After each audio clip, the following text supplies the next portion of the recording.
বাংলাদেশের সবচেয়ে দুর্নীতি বা খারাপ কাজ যারা করে তারা মোস্ট লাইকলি সবচেয়ে শিক্ষিত হয়। হ্যাঁ। টিচার কারা হয়? যারা হয়তো বা বিভিন্ন জায়গাতে চেষ্টা করছে, হয় নাই, কিন্তু পরবর্তীতে সে মনে করছে আচ্ছা ঠিক আছে আমি একটা স্কুল বা একটা কলেজে টিচার হয়ে যাই। রিয়েলিটি। মানে এটা মানে দুর্ভাগ্য হইলেও সত্য। সে বিদেশে গেছে, বিদেশে যাওয়ার পরে বিদেশি ইউনিভার্সিটিতে পড়তে যে সে পুরো চেঞ্জ হয়ে গেছে। সে ডিফারেন্ট মতবাদের ভিতরে ঢুকছে, তার ভিতরে ধর্ম সবই চলে গেছে। প্যারেন্টিং এর জায়গাটাতে আমি আমার পার্সোনাল লাইফের এক্সপিরিয়েন্স যদি বলি, আমার বাবা মা যতটুকু না করছে তার চেয়ে বেশি সম্ভবত আমার টিচাররা করছে।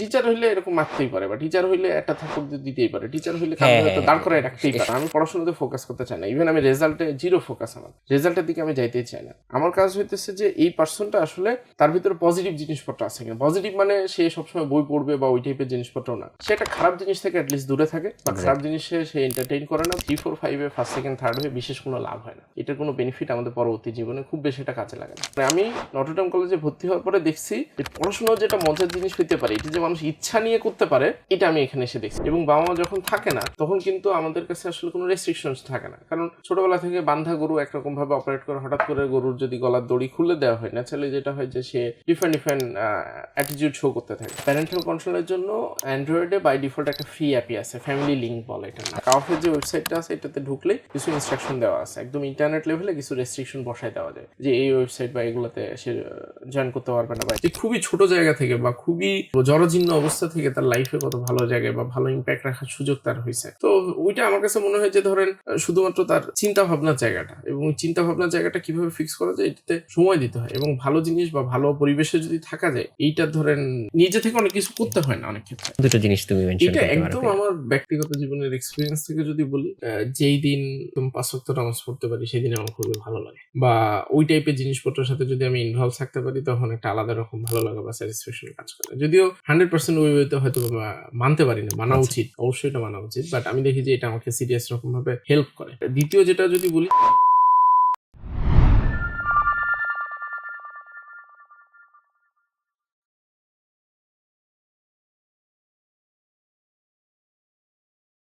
প্রিয় দর্শক, আসসালামু আলাইকুম। সবাইকে স্বাগত জানাচ্ছি আমাদের আজকের আলোচনায়।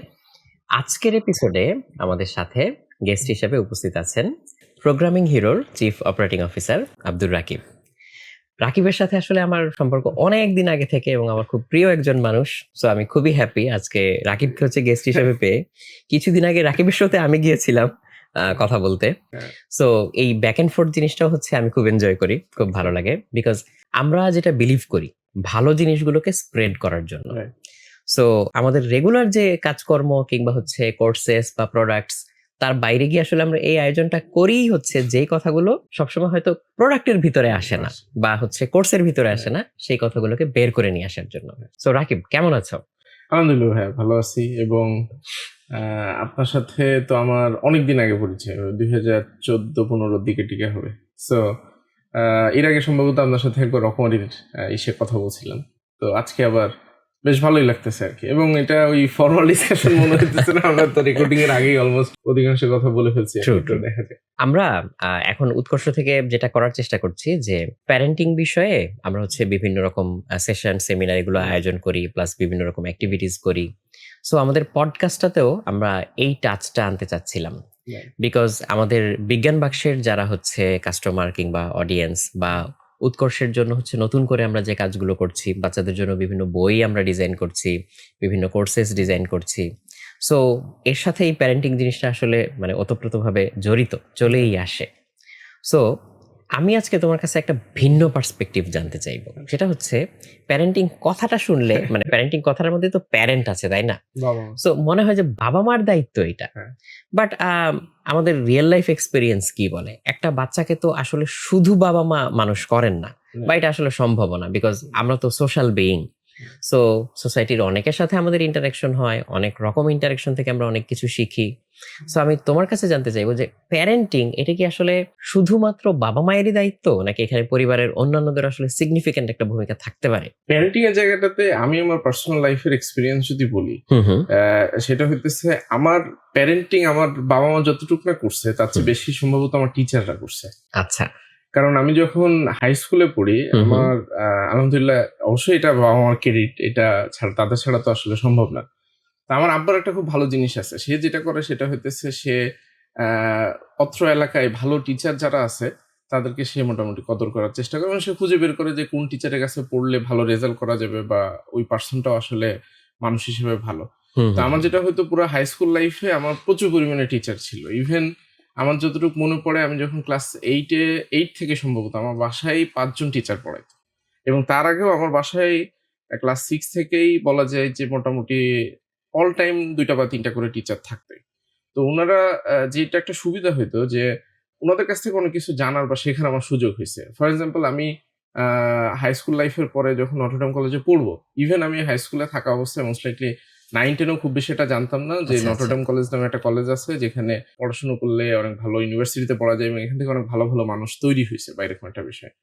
এইটাও আমাকে আমার শিক্ষক অলিভ স্যার। তো স্যার আমাকে পড়াইতো হচ্ছে সম্ভবত ক্লাস 7 থেকেই। হুম, তো হুম। ক্লাস 7 থেকে পড়ানো অবস্থায় উনি যেটা যত না সময় আমাকে পড়াইছে এবং টিচিং জিনিসটা বা পড়ানো জিনিসটা যে এত মজার এবং ইন্টারেস্টিং বিষয় আমার কিন্তু এসএসসি এবং এইচএসসি ২ টাতেই বায়োলজি কিন্তু মেইন সাবজেক্ট। এমন না যে আমি মেডিকেলে পড়তে চাই বা এরকম। আচ্ছা।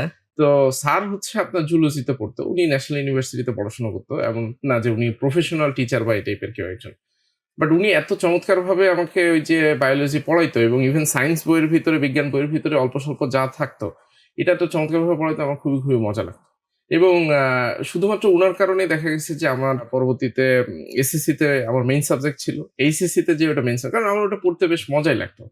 উনার ক্ষেত্রে যেটা হইছে শুধুমাত্র উনি না, এটা ছাড়াও আমার আরো অনেক টিচার ছিল। ধরেন ইউসুফ স্যার ছিল আমার ইংরেজি পড়াইতো। তারপরে সাহেব স্যার ছিল উনি ম্যাথ পড়াইতো। এবং আ খুবই চমৎকারভাবে একটা জিনিস হইতেছে যে উনারা শুধু আমাকে পড়াইতো না।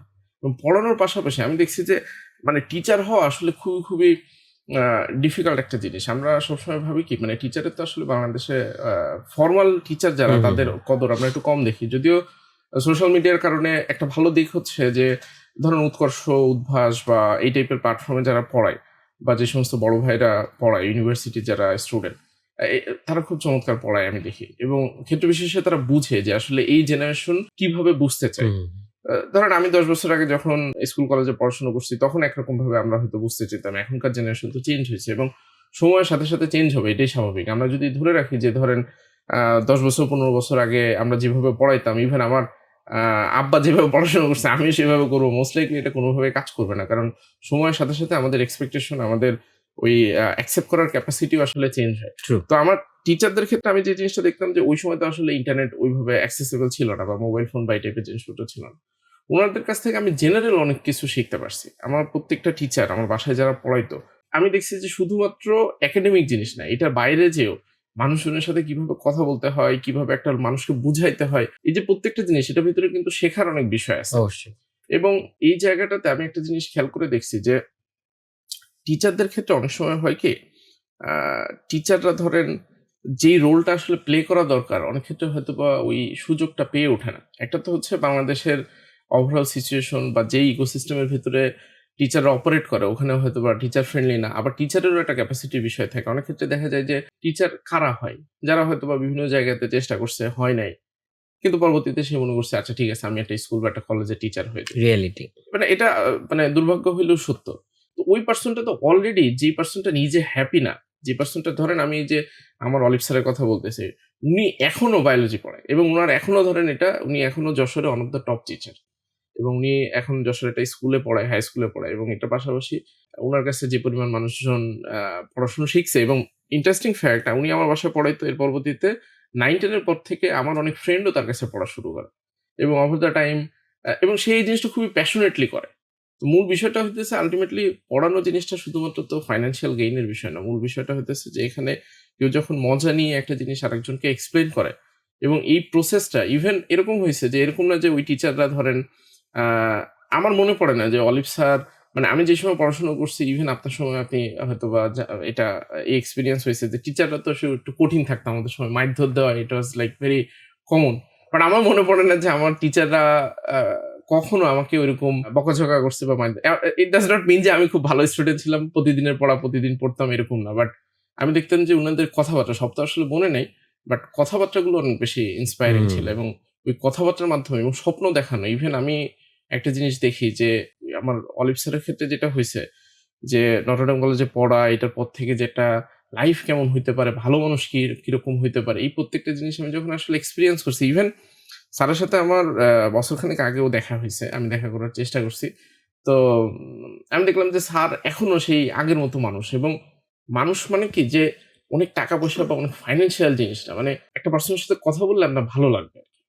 ওই যে একটা ঠান্ডা একটা বিষয়, এবং বোঝা যাইতেছে যে এটার ভিতরে একটা জ্ঞান গাম্ভীর্যপূর্ণ একটা বিষয় আছে, এবং ওই টাইপের মানুষজনের সাথে কথা বলতে আপনার খুবই চমৎকার লাগবে। এবং কারণ এখন আমরা চারপাশে দেখি যে অনেক হই হুল্লোড়, অবশ্যই শ্যালোনেস অনেক বেশি, shallowness অনেক ডেপথটা বেশি। আমরা অনেক মিস করি আসলে। রাইট। এবং আমি দেখি যে স্যারের এখন তো, স্যার আমাকে যখন পড়াইতো উনি তখন ব্যাচেলর ছিল। তো আই থট যে থাকে না যে ব্যাচেলর অবস্থায় আমরা তো অনেক কিছুই আসলে করি লাইফে। মনে হয় কি যে একটু উদাসভাবে যদি ঘুরে টুরে বেড়াইতে পারি তাহলে তো ভালো লাগবে। বাট আমি দেখতেছি যে স্যার এখন পর্যন্ত উনার সেই সিমিলার ওয়েতে সে অপারেট করে, এবং তার পড়াইতে খুবই মজা লাগে। সে ঘন্টার পর ঘন্টা লোকজনকে পড়ায়। সে মাঝে মধ্যে হাঁটাচলা করতে বাইরে বের হয়, এবং তার বয়স যে অনেক হইছে বিষয়টা এরকম না। বাট এই যে একটা বিষয়, এবং আমি দেখলাম যে আমার বাবা-মা অনেক ক্ষেত্রে যেটা করে কি যে ইভেন আমি আমার ফ্রেন্ডদের ক্ষেত্রেও দেখছি, আমি যখন পড়াশোনা করছি যে অনেক টাকা পয়সা আছে, তো সে বাসায় হয়তোবা কিছু টিচার এনে রেখে দিছে। বাট ওই টিচার আসলে কেমন পড়ায় বা ওই টিচার মানুষ হিসেবে কেমন, ওইটা আমরা অনেক ক্ষেত্রে কিন্তু নোটিস করি না। এবং এটা খুবই, খুবই ক্রিটিক্যাল। কারণ আমরা অনেক সময় ভাবি যে ভালো একটা টিচার নিয়ে আসলাম, উনি হয়তোবা আমাকে পরীক্ষায় পাস করার ব্যবস্থা করে দিতে পারে। কিন্তু মানুষ হিসেবে তৈরি করার যে একটা বিষয়, এবং মানে আমার তো ধরেন সবসময় আমি বলি যে আমি যতটুকু আসতে পারছি আল্লাহর অশেষ রহমত। কিন্তু ইন বিটুইন এই যে যেই মানুষগুলো আমাকে পড়াইছে, উনারা শুধুমাত্র আমাকে একাডেমিক জিনিস পড়ায় না। এটা আমি পিছনের দিকে যখন তাকাই তখন আমি বুঝতে পারি। এটার বাইরে যে ধরেন মানুষ হিসেবে আসলে কিভাবে অপারেট করতে হয়।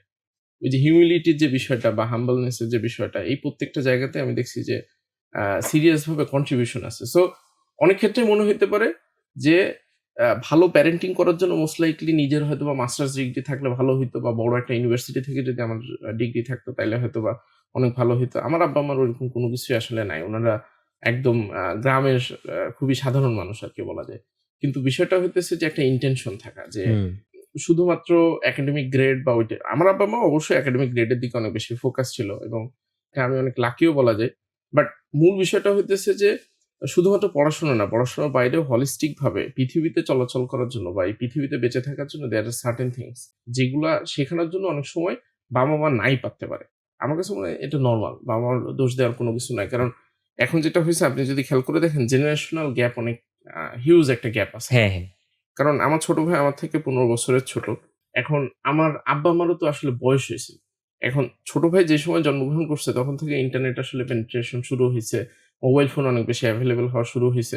এখন আমার আব্বা-আম্মা যেভাবে আমার ছোট ভাইকে আমাকে যেভাবে পালছে, এখন সেম ওয়েতে যদি আমার ছোট ভাইকে পালতে যাই মোস্ট লাইকলি এটা কাজ করবে না। না, ট্রু একদম।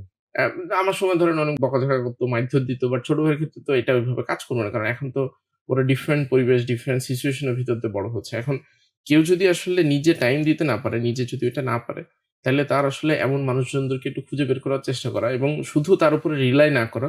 মাঝে মধ্যে খোঁজ খবর নেওয়া যে একাডেমিক পড়াশোনার বাইরেও, এবং এটা বোঝা যায়। ধরেন আপনি যদি কোনো টিচার পড়াইতেছে, আপনি পাশের রুমে যদি বসে থাকেন, ওই টিচার পড়াশোনার বাদে ডিফারেন্ট কি জিনিসপত্র নিয়ে কথা বলতেছে, তার কথা বলার ধরন কি? ভালো জিনিস কিন্তু আমরা বাইরে থেকে দেখলেই মোটামুটি বুঝতে হ্যাঁ, পারি। হ্যাঁ, এটা বোঝা যায়।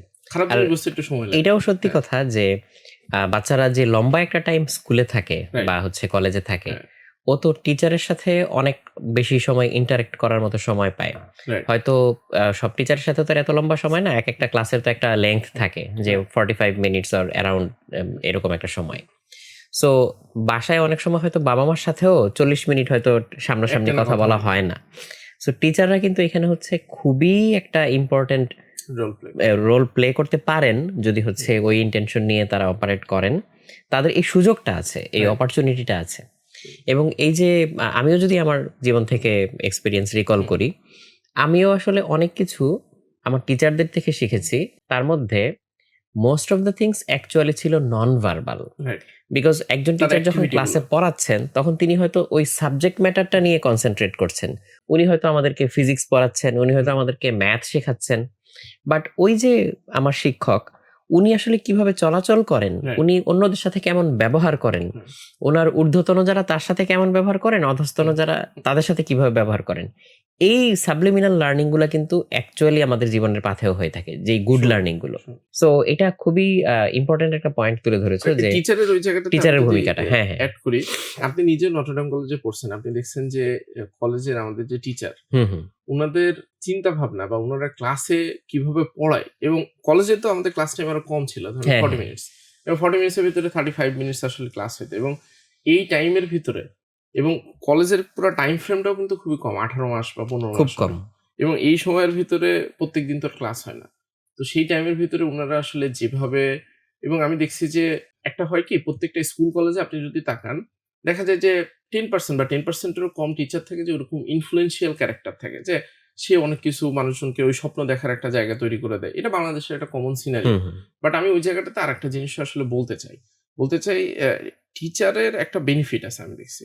ভয়াবহ রকম বেনিফিট হইতেছে যে আপনি একটা পারসনকে তার চিন্তাভাবনার জগতে আসলে নাড়া দেওয়া সম্ভব। Of course. এবং সেই নাড়া দেওয়ার মাধ্যমে হিউজ ইমপ্যাক্ট রাখা পসিবল। এখন আমি হয়তোবা ধরেই নিলাম যে কোন একটা টিচার মনে করলো যে না, তার লাইফে আসলে অনেক দূর পর্যন্ত যাওয়ার ইচ্ছা ছিল বা অনেক বড় একটা চাকরি করার ইচ্ছা ছিল। কিন্তু ব্যাটে বলে হয়তোবা মিলে নাই। এ কারণে সে ওখানে যাইতে পারে নাই। বাট সে এখন শিক্ষকতার পেশার ভিতরে ঢুকছে। বাট এইটা নিয়ে যদি কেউ হতাশা, হাই হুল্লোড় এইসব ভিতরে ঢুকে যায়, সেটা যাইতে পারে। আসলে কাউকে তো আসলে মানা করার কোনো সুযোগ নেই। কিন্তু ওই জায়গাটা থেকে সে একটু ডিফারেন্ট ওয়েতে চিন্তা করতে পারে। তার হয়তোবা ফাইন্যান্সিয়াল গেইনটা একটু কম হচ্ছে। দ্যাট ইস ট্রু, এবং ফাইন্যান্সের অবশ্যই আমাদের লাইফে ভূমিকা আছে। But at the same time mental satisfaction এর জায়গাটাতে সে যদি ভালোমতো ওখানে পড়ায় হুম। এবং ভালোমতো ইন্সপায়ার করতে পারে, এই স্টুডেন্টটা ডাউন দ্য লাইন ৮ থেকে ১০ বছরের ভিতরে কিন্তু একটা ভালো জায়গাতে যাবে। Of course. তখন সে যে সম্মানটা পাবে, তখন যে সেই অ্যাক্সেসটা পাবে, তখন যে তার যে একটা ক্রেডিবিলিটি, ধরেন আমার কোনো টিচার যদি আমাকে এখন কোনো একটা কথা বলে, ন্যাচারালি সেটা আমাকে মানে ফেলতে না, ধরেন আ ওইটা নিয়ে যে আমি একটা ডিফারেন্ট জিনিস চিন্তা করব, ওইটাও ধরেন আমাকে অনেক মানে চিন্তা ভাবনা করতে হবে। কারণ এটা তো আসলে খুবই আ সম্মানের একটা বিষয় যে আপনি আপনার টিচারের জন্য কিছু একটা করতে পারবেন বা এই টাইপের একটা বিষয়। তো ওই জায়গাটাতে টিচারের কিন্তু আসলে হিউজ পসিবিলিটি আছে। যে সে হা-হুতাশ না করে সে জাস্ট ফোকাস করলো যে কারেন্ট টাইমে আমার যেহেতু এটা করতেই হচ্ছে, যেহেতু এটাই আমার আসলে করতে হবে, তো এটা আমি একটু ভালো মতো করার চেষ্টা করি। আমি সেটা একটু শেখার বা জানার চেষ্টা করি। একদম, একদম। এবং টিচার হিসেবে আমরা অনেক সময় ভাবি কি, টিচারের কিন্তু আসলে ইমপ্যাক্ট পুরো সোসাইটির ভিতরে থাকে। ধরেন একটা টিচার যে এলাকায় থাকে, ওই এলাকারই বাচ্চাদেরকে কিন্তু সে পড়াচ্ছে। এবং সেই এলাকাতেই কিন্তু সে বছরের পর বছর থাকবে। এখন এই বাচ্চাগুলো যদি প্রপারলি মানুষ না হয়, ধরেন প্রপার ভালো মানুষ না হয়, তাহলে কিন্তু ওই এলাকার পরিবেশটা নষ্ট হবে। টিচারকে তো ওই পরিবেশের ভিতরেই থাকতে হবে। হ্যাঁ, এই লং টার্ম চিন্তাটা আসলে করতে হবে। এটা তো ধরুন কিন্তু খুব জটিল বিষয়। কারণ আপনি দেখবেন যে এই ছেলেটা যদি ভালোমতো পড়াশোনা না করে বা ভালো পড়াশোনা, আমি পড়াশোনাতে ফোকাস করতে চাই না। ইভেন আমি রেজাল্টে 0 ফোকাস আমার। রেজাল্টের দিকে আমি যাইতেই চাই না। আমার কাজ হইতেছে যে এই পারসনটা আসলে ওরকম তার ভিতরে পজিটিভ জিনিসপত্র আছে কিনা। পজিটিভ মানে সে সবসময় বই পড়বে বা ওই টাইপের জিনিসপত্র না। সে একটা খারাপ জিনিস থেকে এট লিস্ট দূরে থাকে বা খারাপ এক্সাক্টলি। জিনিসে সে এন্টারটেইন করে না বা ওই টাইপের একটা বিষয়। এইটাও যদি হয়, ধরেন ভালো কাজ করার দরকার নেই। সে খারাপ থেকেও যদি দূরে থাকে, তাও কিন্তু ওই এলাকায় বা ওই পরিবেশটা ঠান্ডা থাকে। তখন কিন্তু ওই স্যারের তো মোটামুটি তার ফ্যামিলি আছে, তারও ফিউচারে বাচ্চা-কাচ্চা হবে। সেই বাচ্চা-কাচ্চা ওই পরিবেশেই হয়তোবা থাকবে। তো পরিবেশটা যদি সে ঠিক রাখতে চায়, তাহলে কিন্তু তার আসলে স্কুলে মেরে ধরে বা এই টাইপের হবে না। এখন আসলে মারধর দিয়ে, আমাদের সময় স্কুলে তো টিচাররা মারধর দিত। তো সেটা ওই সময়ের জন্য হয়তোবা ঠিকঠাক ছিল আরকি। কারণ ওই পরিবেশে ইভেন আমরা ওইটা ওইভাবেই নিতাম। ওই সময় আমাদের মাথার ভিতরে কখনো এরকম আসে নাই যে আমার টিচার মাইর দিছে, এইজন্য আমাকে দিন, দিন কান্নাকাটি করতে হবে। বাসায় যেয়ে ধরেন আমি ডিপ্রেশনে চলে যাবো। এখন হয়তোবা হচ্ছে। এখন সময়ের খাতিরে অনেক ক্ষেত্র অনেক কিছু চেঞ্জ হয়। এখন ওই ডিসকাশন এ গেলে ওইটা কমপ্লিকেটেড। কারণ মেন্টাল সিচুয়েশন এটা সেটা অনেক জটিল বিষয়। কিন্তু বিষয়টা হইতেছে, এখন যেহেতু মারধর ছাড়া আমাকে কন্ট্রোল করা দরকার, তাহলে কিন্তু আমি ইনফ্লুয়েন্স করার আসলে চেষ্টা করে দেখতে পারি। আবার এই জায়গাটাতে বাবা-মারও আসলে সিরিয়াস একটা ভূমিকার বিষয় আমার কাছে মনে হয় যে আছে। অনেক সময় বাবা-মা যেটা করে অনেক বেশি ওভার প্রোটেক্টিং হয়ে যায়। হুম, হুম। সে দেখা যায় যে টিচার, আমি দেখি যে টিচার হয়তোবা সে একটা কথা বলছে। হয়তোবা একটু বকাঝকা করছে বা একটু ঝাড়ি দিছে। বাট সে ওই জায়গাটাতে অনেক বেশি রিঅ্যাক্টিভ হয়ে যায়। সে ভাবে যে না, টিচার কেন এই কথা বলবে? আমি তো আমার বাচ্চাকে এরকম করি না। আমার বাচ্চাকে কেন সে হইতেছে হয়তোবা কান ধরে দাঁড় করায় রাখছে। এটা তো আসলে ঠিক না। এটা নানাবিধ জিনিসপত্র হইতে পারে। কিন্তু আমরা একটা জিনিস আসলে ভুলে যাই। সেটা হইতেছে বাচ্চা-কাচ্চা যখন স্কুল কলেজ পার হয়ে যায়, ইউনিভার্সিটিতে যেয়ে পরিবেশটা কিন্তু কমপ্লিটলি ডিফারেন্ট। হ্যাঁ, মানে রিয়াল লাইফ এর জন্য তাকে তো হ্যাঁ। রেডি হতে হবে। তাকে রিয়াল লাইফ ফেস করতে হবে। ইউনিভার্সিটি কিন্তু খুব ডিফারেন্ট। কারণ ইউনিভার্সিটিতে আপনি ধরেন র‍্যাগিং করলেনই না, র‍্যাগিং থাকলোই না। স্টিল ওইটা একটা সার্টেন বয়সের পরে একটা জায়গাতে যেয়ে আপনি যখন অপারেট করবেন আপনার এলাকার বাইরে, সেখানে আপনার বাবা-মা নাই, এবং বাবা-মা যখন থাকে না, তখন কিন্তু আমাদের কাছে আসলে কোনো রেস্ট্রিকশনস থাকে না। কারণ ছোটবেলা থেকে বান্ধা গরু একরকম ভাবে অপারেট করে, হঠাৎ করে গরুর যদি গলার দড়ি খুলে দেওয়া হয়, ন্যাচারালি যেটা হয় যে সে ডিফারেন্ট অ্যাটিটিউড শো করতে থাকে। হ্যাঁ, তার ছোটবেলা সামনে থেকে এটা প্রচুর করতে পারবে। তখন তো তার সামনে প্রচুর টেম্পটেশন থাকে। রাইট। ইভেন রেস্ট্রিক্ট করার কেউ নাই, রেজিস্ট করার কেউ কোনো নাই। কিছু নেই। টোটালি আনফিল্টার্ড একটা রিয়েলিটি। এবং ওই রিয়ালিটিতে যে ইভেন আপনি দেখবেন যে ইউনিভার্সিটি যে টিচারের সাথে কিভাবে কথা বলবে, কি অপারেট করবে, এটাও কিন্তু আমরা অনেক সময় বুঝে উঠতে পারি না। ইভেন ইউনিভার্সিটি আমি ধরেন বাদও দিলাম। সে যখন চাকরি জীবনে ঢুকবে, তখন যদি তার একজন কলিগ তার সাথে ভালোভাবে কথা না বলে, ভালো আচরণ যদি না করে, তার বাবা-মা কি এসে এই প্রবলেমটা রিজলভ করতে পারবে? নেভার। এটা কখনোই কিন্তু সম্ভব না। এবং আমরা কিন্তু ওই পড়াশোনা বা স্কুল কলেজে কতদিন পড়ি? ১২ বছর বা ১৪ বছর। চাকরি-বাকরি কতদিন করি? আল্লাহ যদি বাঁচায় রাখে মিনিমাম ৩০-৪০ বছর। তো যেই জিনিসটা আমার জীবনে একটা বেশি সময় করতে হয়, সেটার জন্য তো আগে থেকে আমি দেখি যে সিরিয়াস রকম যদি কোনো হার্ম না হয়, যে অনেক মারধর করলো না বা অনেক বাজে কথা বলে না, হয়তো গালিগালাজ, এটা কোনোভাবেই ভালো জিনিস না। এটা যদি না করে, টিচার যদি শাসন করে, মানে অ্যাকচুয়াল যেটা শাসন বলতে আমরা যেটা বুঝি, হুম, সেটা হুম। যদি করে, সেটা আমার কাছে মনে হয় যে এই টলারেন্স লেভেলটা ক্রিয়েট করতে দেওয়া উচিত এবং বাচ্চা মন খারাপ করলেই তাকে আসলে ওইটাতে পেনিট্রেট না করে তাকে বোঝানো যে এই জিনিসটা আসলে কেন হইছে বা টিচার আসলে এটা কেন করলো। মানে আন্ডারলাইং, এবং প্রবলেমটা হইতেছে কি, আমাদের তো আসলে কারোর ওরকম সময় বা সুযোগ আল্টিমেটলি নাই। তো সময় বা সুযোগ যদি না থাকে, তখন আল্টিমেটলি যেটা হয় কি যে আমরা খুব কুইকলি জিনিসপত্র রিজলভ করতে চাই। তো কুইক রিজলভ করতে চাইলে দেখা যায় যে আমরা কি বলি যে টিচার তো, তাইলে টিচার হইলে এরকম মারতেই পারে বা টিচার হইলে একটা থাপ্পড় দিতেই পারে। টিচার হইলে হ্যাঁ, কাউকে হয়তো হ্যাঁ, দাঁড় করায় রাখতেই পারে। সেটা আবার হচ্ছে মানে এটা কিন্তু জাস্টিফাই করে না কোনোভাবে। আনরিজলভড রাখলে আবার সেটা বাচ্চার জন্য কিন্তু রাইট। ক্ষতিকর। এটা খুবই সিরিয়াস রকম ক্ষতিকর। এটা নিয়ে কথা বলতে হয়। এটা নিয়ে কথা বলতে হয়। ইভেন আমি আমার ছোট ভাইয়ের ক্ষেত্রেও যেটা হয় যে অনেক কথা বলার সময় পাই, বিষয়টা এরকম না। যদিও ও তো বাসায় থাকে না। ও মাঝে মধ্যে যখন ছুটিতে হ্যাঁ, আসে হ্যাঁ, না। মানে আমি তোমার এই এক্সপেরিয়েন্স গুলা শুনতে মোর ইন্টারেস্টেড যে একজন বড় ভাই হ্যাঁ, হিসেবে হুম, তুমি হচ্ছে তোমার ছোট ভাইকে কিভাবে গাইড করেছো বা হচ্ছে হ্যাঁ, এটাও কিন্তু একটা প্যারেন্টিং জার্নি বলতে হ্যাঁ। গেলে। সো এই জিনিসগুলো হচ্ছে তোমার দৃষ্টিকোণ থেকে কেমন? বড় ভাইয়ের বিষয়টা হইতেছে এরকম, আমি যেটা দেখছি, ইভেন আমার তো চারপাশের ফ্যামিলি আছে, আমার বন্ধু-বান্ধবের ইসে। বড় ভাই মানে খুব একটা ভয়ংকর বিষয় হইতে হবে এবং সে হয়তোবা ঝাড়ি-টাড়ি দিবে, মাঝে মধ্যে চড়-থাপ্পড় দিবে বা একটু বকাঝকা করবে বা এই টাইপের। দাদাগিরি করবে? হ্যাঁ, এটা করবে, দাদাগিরি করবে, এই টাইপের একটা বিষয় থাকে এবং ভয়ে কাঁপাকাঁপি হবে। এরকম একটা মানে ভাব গাম্ভীর্য আমাদের সোসাইটিতে এটা চলে আসছে। বাট এখনকার সময় আমার কাছে মনে হয় যে এইভাবে কাজ করবে না। কারণ এখনকার বাচ্চা-কাচ্চা যথেষ্ট ইনফরমেশন নিয়ে পেট থেকে জন্মগ্রহণ করে। তো ও তো একটা আপডেটেড সিচুয়েশন এর ভিতরে জন্মগ্রহণ করতেছে। হুম, তো হুম। সেখানে তো আপনি ধরেন তার উপরে যদি এরকম কর্তৃত্ব দেখাইতে যান, সে আসলে ওইভাবে কোনভাবে অপারেট করবে না। এবং আমরা ভুল সময় এই জিনিসটা আ ইমপ্লিমেন্ট করতে চাই। তো ভুল সময় কেন আমার কাছে মনে হয়, ধরেন একটা বাচ্চা মাত্র ক্লাস 3, 4 বা 5 এ পড়ে। ওই সময় তার উপরে আমরা সিরিয়াস রকম প্রেশার যে এটা করতে হবে, ওইটা করতে হবে, এই সমস্ত বিভিন্ন ধরনের জিনিসপত্র আমাদের মাথার ভিতরে ঘুরতে থাকে। তো আমার যতটুকু মনে পড়ে আছে, আমার ছোট ভাই যখন 3, 4, 5 বা এই টাইপের সময়, আমার আম্মু দেখা যেত যে প্রায় সময় ফোন দেয়। ফোন দিয়ে বলে যে, "ও তো পড়াশোনা করে না। ও তো পড়তেছে না। তুই ওকে একটু ফোন দিয়ে, তুই যেহেতু বড় ভাই, তাইলে একটু একটা বকা দে, একটা ঝাড়ি দে, তাইলে ও হইতেছে করবে।" এই সিনারিওটা কিন্তু খুবই কমন। কমন। কমন একটা যে সিনারিও। তুই একটা ঝাড়ি দে, ঝাড়ি হ্যাঁ, দিলে হ্যাঁ। হইতেছে ও ভয় পেয়ে এটলিস্ট তোর কথা শুনে হইলেও ও পড়বে। আমার যতটুকু মনে পড়ে যে আমার ছোট ভাইকে মনে হয় না কখনো ঝাড়ি দিছে এখন পর্যন্ত। সো আলহামদুলিল্লাহ ঝাড়ি দেওয়া লাগে নাই, আল্লাহর অশেষ রহমত। আমি ইউজুয়ালি যেটা করি, আব্বু-আম্মু যখন এটা বলছে আমি বলছি যে ওর যে আজকে বাসায় টিচার আসার কথা ছিল, টিচারের কাছে ও ঠিকঠাক মতো পড়ছে কিনা? ওকে যে হোমওয়ার্ক গুলো দিছে করছে কিনা? তো যদি বলে যে হ্যাঁ করছে, সব ঠিকঠাক আছে, আমি বললাম তাইলে তো আর ঝাড়ি দেওয়ার কিছু নেই। একটা মানুষ কি সারাদিন পড়তে পারে? এটা কি আসলে রিয়ালিস্টিক্যালি পসিবল? এটা তো সম্ভব না।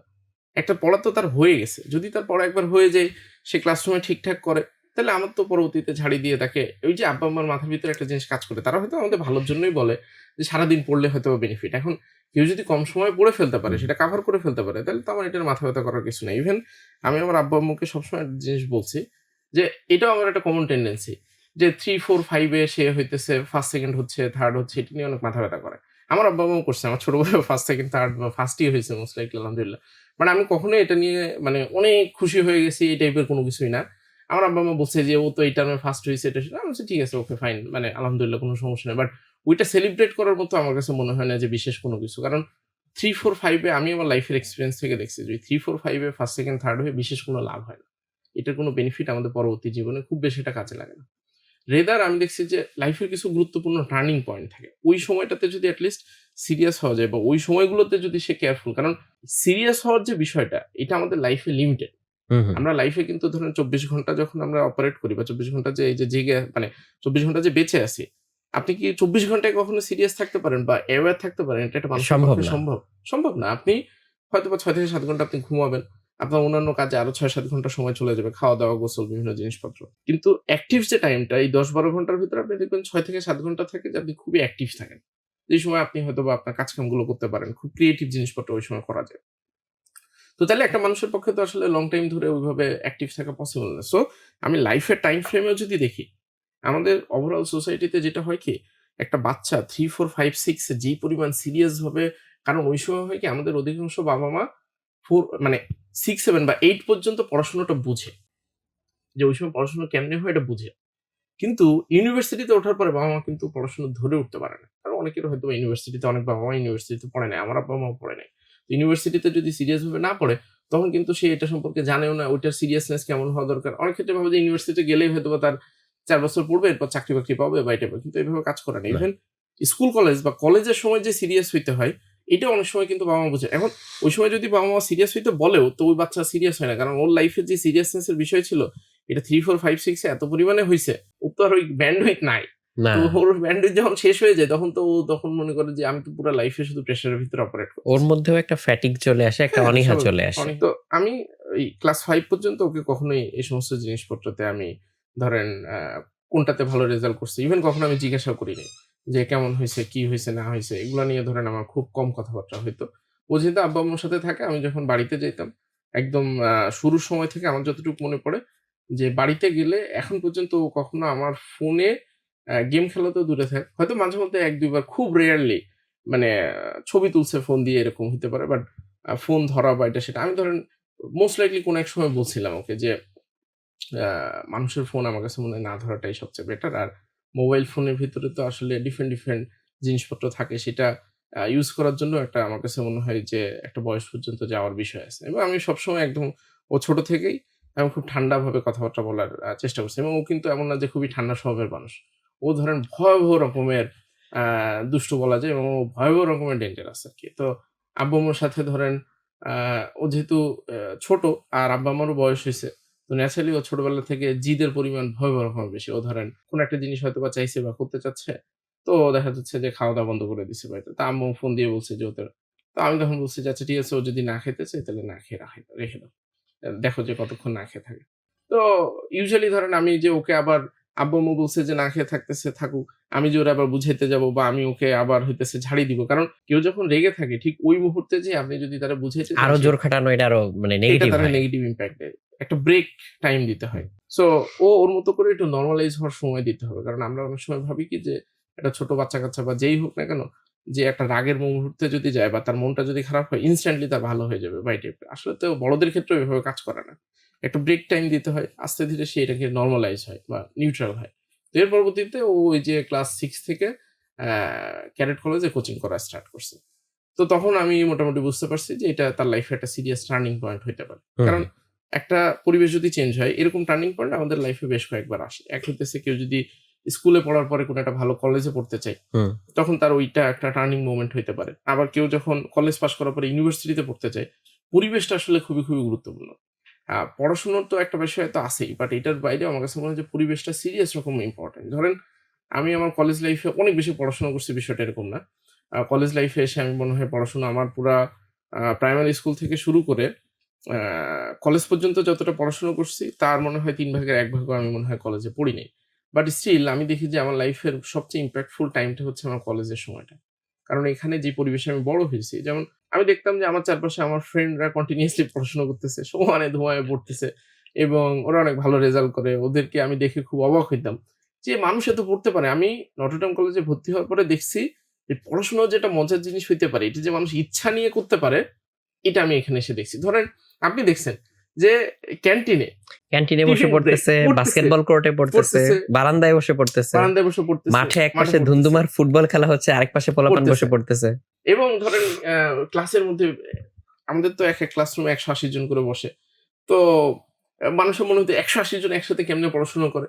বাট নটরডেম কলেজে যারা পড়ছে তারা অধিকাংশই জানে যে টিচার ক্লাসরুমে ঢুকলে মোস্ট লাইকলি অধিকাংশ টিচারের ক্ষেত্রে পিন ড্রপ সাইলেন্ট হয়ে যায়। কেউ কোনো কথাবার্তাও বলে না, ওইভাবে কোনো কিছুই হয় না। এবং ইন্টারেস্টিং বিষয় যে কোনো একটা ক্লাসের ব্রেকে কেউ হয়তোবা ওই পাশে হৈ হুল্লোড় করতেছে, কোনো চলতেছে। বাট যার পড়ার দরকার সে পড়তেছে এবং খুব মনোযোগ দিয়ে পড়তেছে এবং খুবই মানে প্যাশনেটলি পড়াশোনা করতেছে। এবং এক্সাক্টলি। পড়াশোনা জিনিসটা যে খুব প্যাশনেটলি করা যায়, আমি ওটা ওখানে বসে দেখছি। এবং এরপর থেকে কলেজ পাশ করে বের হওয়ার পর থেকে আমি আমার মাথার ভিতরে ধরেন সবসময় কাজ করতো যে মানুষের আসলে এত এরকম, কারণ একটা ভালো পরিবেশে থাকলে ওইটার ইমপ্যাক্ট আমাদের লাইফে মানে থেকে যায় আরকি। এবং সেটা বুঝতে হইলে ইন বিটুইন আসলে ৫-১০ বছর সময় যাইতে হয়। যখন এই সময়টা চলে যায় তখন আমরা বুঝতে পারি যে ওইটার ইমপ্যাক্ট আমার লাইফে আসলে কতটুকু ছিল। তো ও ওই যে ক্যাডেট কলেজে যখন আ কোচিং করা শুরু করলো ক্যাডেট কলেজের জন্য, তখন আমি ওকে কিছুটা বোঝানো স্টার্ট করলাম। তো শুরুর দিকে ওর সাথে আমার অনেক যে ফ্রিকোয়েন্ট কথাবার্তা হয় এরকম না। তো ওই ইভেন ও আমার সাথে খুবই কম কথাবার্তা বলে।